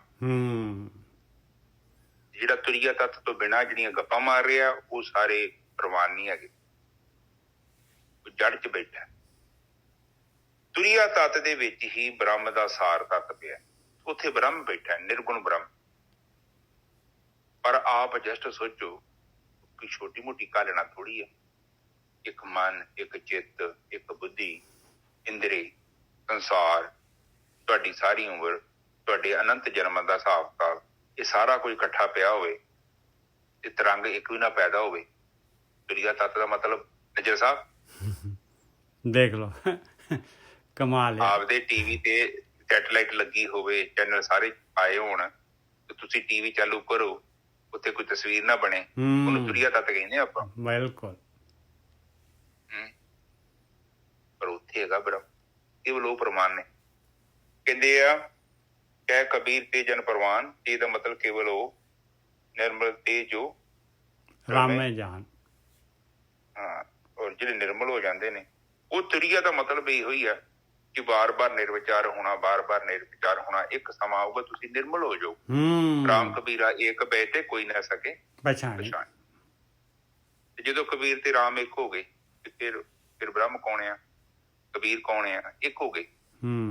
ਇੱਥੇ ਆ ਕੇ ਉਹ ਹੁਣ ਬੰਦਾ ਚਿੰਤਾ ਕਰਦਾ ਨਾ, ਮੇਰੇ ਬੱਚਿਆਂ ਦਾ ਕੀ ਬਣੂ, ਮੇਰਾ ਕੀ ਬਣੂ। ਲੋਕਾਂ ਕੋਲ ਡਰ ਡਰ ਕੇ ਆਪਣਾ ਜੀਵਨ ਬਤੀਤ ਕਰਦਾ ਹੈ। ਉਹ ਅਬੇ ਪਦ, ਨਿਰਭਉ ਪਦ, ਇਹ ਸਭ ਆਤਮਾ ਦੀ ਅਨੁਭੂਤੀ ਹੈ। ਐਵੇਂ ਨਹੀਂ ਚਰਖੜੀਆਂ ਤੇ ਚੜ੍ਹ ਗਏ ਸੀ ਅਗਲੇ, ਕਿਉਂਕਿ ਇਹਨਾਂ ਦੇ ਪੱਲੇ ਸੀ ਕੁਛ। ਆਮ ਬੰਦਾ ਕਿਤੇ ਨਹੀਂ ਦੂਰ ਸੋਚਦਾ। ਉਹ ਤੇ ਸੋਚਦਾ ਕਿ ਮੈਂ ਕੰਮ ਤੇ ਨਾ ਗਿਆ ਤੇ ਘਰ ਦਾ ਦਾਲ ਰੋਗਾ ਕਿੱਦਾਂ ਚੱਲਣਾ। ਪਰ ਉਹ ਜਦੋਂ ਸੱਚ ਤੇ ਚੱਲਦਾ ਹੈ ਬੰਦਾ, ਫਿਰ ਬੜਾ ਦੂਰ ਚੱਲ ਜਾਂਦਾ। ਉਹਨੂੰ ਡਰਾਉਣਾ ਬੜਾ ਔਖਾ ਹੈ। ਉਹਨੂੰ ਵੱਢ ਦੋ, ਟੋਟੇ ਕਰ ਦੋ, ਉਹਨੂੰ ਪਿੱਛੇ ਨਹੀਂ ਹੁੰਦਾ। ਕਿਉਂ ਨਹੀਂ ਹੁੰਦਾ? ਉਹਦੇ ਅੰਦਰ ਸੱਚ ਆ। ਸੱਚ ਨੂੰ ਪ੍ਰਗਟ ਕਰਨਾ ਬਹੁਤ ਜ਼ਰੂਰੀ। ਸੱਚ ਖੁਦ ਵੀ ਪ੍ਰਗਟ ਹੋਣਾ ਚਾਹੁੰਦਾ ਹੈ। ਜਿੱਦਾਂ ਝੂਠ ਪ੍ਰਚਾਰ ਕਰਦਾ ਨਾ, ਇਸੇ ਤਰ੍ਹਾਂ ਸੱਚ ਵੀ ਪ੍ਰਚਾਰ ਕਰ ਰਿਹਾ ਨਿੱਜਰ ਸਾਹਿਬ। ਬਿਲਕੁਲ। ਅਸਲੀ ਨੂੰ ਵੀ ਪ੍ਰਚਾਰ ਕਰਨਾ ਪੈਂਦਾ। ਆਪਾਂ ਕਰ ਹੀ ਰਹੇ ਹਾਂ। ਆਪਾਂ ਗੋਰਖੀ ਸਾਹਿਬ ਇਹੀ ਕੁਛ ਤਾਂ ਹੋ ਰਿਹਾ ਹੈ, ਇਹੀ ਕੁਛ ਤਾਂ ਹੋ ਰਿਹਾ। ਆਪਾਂ ਕੀ ਕਰ ਰਹੇ ਹਾਂ? ਸੱਚ ਨੂੰ ਪ੍ਰਚਾਰ ਕਰਨਾ ਬੜਾ ਜ਼ਰੂਰੀ ਹੈ। ਨਹੀਂ ਕਰਾਂਗੇ ਕਿਉਂਕਿ ਉਹ ਕੁਦਰਤ ਨੇ ਬਣਾਇਆ ਹੀ ਸਿਸਟਮ ਏਦਾਂ ਦਾ ਕਿ ਤੂੰ ਵੀ ਪ੍ਰਚਾਰ ਕਰ ਤੇ ਉਹ ਵੀ ਪ੍ਰਚਾਰ ਕਰੀ ਜਾ। ਜੇ ਮਾਇਆ ਦਾ ਪ੍ਰਚਾਰ ਤੇ ਵੈਸੇ ਆਲਰੇਡੀ ਟੂ ਮੱਚ ਹੈ, ਤੇ ਜਿੱਥੇ ਮਰਜ਼ੀ ਤੁਰੇ ਪਰ ਤੁਹਾਡੇ ਘਰੋਂ ਬਾਹਰ ਨਿਕਲਣ ਦੀ ਲੋੜ ਹੈ। ਅੱਖਾਂ ਖੋਲੀਆਂ ਤੇ ਤੁਹਾਨੂੰ ਸਾਰਾ ਉਹਦਾ ਪ੍ਰਭਾਵ ਨਜ਼ਰ ਆਉਣਾ। ਪਰ ਸੱਚ ਦਾ ਪ੍ਰਚਾਰ ਬਹੁਤ ਵਿਰਲਾ। ਹਾਂਜੀ, ਕਰਮ ਕਾਂਡਾਂ ਦਾ ਪ੍ਰਚਾਰ ਵੀ ਬਹੁਤ ਜ਼ਿਆਦਾ ਹੈ ਭਾਈ। ਸੋ ਕਾਲਡ ਬ੍ਰਹਮ ਗਿਆਨੀਆਂ ਦਾ ਪ੍ਰਚਾਰ, ਉਹਨਾਂ ਦੇ ਬੜੇ ਜਿਹੜੇ ਹੈ ਬਹੁਤ ਜ਼ਿਆਦਾ ਜਿਹੜੇ ਹੈਗੇ ਉਹਨਾਂ ਦੇ ਪ੍ਰਚਾਰਕ ਹੁੰਦੇ ਆ ਭਾਈ, ਉਹਨਾਂ ਦੇ ਬਹੁਤ ਜ਼ਿਆਦਾ ਹੁੰਦੇ। ਸੱਚ ਦਾ ਪ੍ਰਚਾਰ ਕਰਨ ਵਾਲਾ ਤਾਂ ਬਹੁਤ ਟਾਵੇਂ ਹੁੰਦੇ ਭਾਈ। ਹਾਂ, ਔਖਾ ਕੰਮ ਹੈ ਇਹ, ਮਹਿੰਗਾ ਕੰਮ ਹੈ। ਕਿਉਂਕਿ ਉਹ ਮਹਿੰਗੀ ਚੀਜ਼ ਜਿਹੜੀ ਹੁੰਦੀ ਉਹ ਸਾਰੇ ਨਹੀਂ ਖਰੀਦ ਪਾਉਂਦੇ। ਇਸੇ ਕਰਕੇ ਪ੍ਰਮਾਤਮਾ ਦਾ ਨਾਮ ਵੀ ਕੋਈ ਵਿਰਲਾ ਹੀ ਖਰੀਦ ਪਾਉਂਦਾ ਕਿ ਕਾਫੀ ਮਹਿੰਗਾ, ਉਹਦੀ ਕੀਮਤ ਬਹੁਤ ਜ਼ਿਆਦਾ। ਅੱਜ ਦੀ ਵਿਚਾਰ ਨਿੱਜਰ ਸਾਹਿਬ ਇੱਥੇ ਹੀ ਸਮਾਪਤ। ਹਾਂਜੀ, ਬਹੁਤ ਵਧੀਆ ਕਬੀਰ ਜੀ ਨੇ ਤਾਂ ਕਮਾਲ ਕਰਤੀ ਜੀ। ਹਾਂ, ਠੀਕ ਹੈ। ਹਾਂ, ਏਕ ਓਂਕਾਰ ਸਤਿਨਾਮ ਕਰਤਾ ਪੁਰਖ ਨਿਰਭਉ ਨਿਰਵੈਰ ਅਕਾਲ ਮੂਰਤ ਅਜੂਨੀ ਸੈਭੰ ਗੁਰ ਪ੍ਰਸਾਦ। ਇਹ ਮੇਰੇ ਪਿਤਾ ਗਰੀਬ ਨਵਾਜ ਬਾਣੀ ਪੜ੍ਹਦੇ ਆ, ਵਿਚਾਰ ਕਰਦੇ ਆ, ਬਾਣੀ ਸਰਵਣ ਕਰਦੇ ਆ। ਅਨੇਕਾਂ ਪ੍ਰਕਾਰ ਦੀਆਂ ਭੁੱਲਾਂ ਹੋ ਗਈਆਂ, ਗਲਤੀਆਂ ਹੋ ਗਈਆਂ। ਨਿਦਾਨ ਬੱਚੇ ਸਮਝ ਕੇ ਮਾਫ਼ ਕਰੋ। ਅੱਗੇ ਤੋਂ ਸ਼ੁੱਧ ਤੇ ਸਪਸ਼ਟ ਬਾਣੀ ਪੜ੍ਹਨ ਦੀ ਆਗਿਆ ਬਖਸ਼ੋ ਮੇਰੇ ਮਾਲਿਕ। ਆਈਆਂ ਸੰਗਤਾਂ ਦੀ ਹਾਜ਼ਰੀ ਆਪਣੇ ਦਰ ਤੇ ਪ੍ਰਵਾਨ ਕਰਨੀ, ਘਰ ਵਿੱਚ ਸੁੱਖ ਸ਼ਾਂਤੀ ਬਖਸ਼ਣੀ, ਦਿਨ ਰੋਕ ਸਕੋ। ਵਾਹਿਗੁਰੂ ਜੀ ਕਾ ਖਾਲਸਾ, ਵਾਹਿਗੁਰੂ ਜੀ ਕੀ ਫਤਿਹ। ਵਾਹਿਗੁਰੂ ਵਾਹਿਗੁਰੂ ਵਾਹਿਗੁਰੂ ਵਾਹਿਗੁਰੂ ਵਾਹਿਗੁਰੂ ਵਾਹਿਗੁਰੂ ਵਾਹਿਗੁਰੂ ਵਾਹਿਗੁਰੂ ਵਾਹਿਗੁਰੂ ਵਾਹਿਗੁਰੂ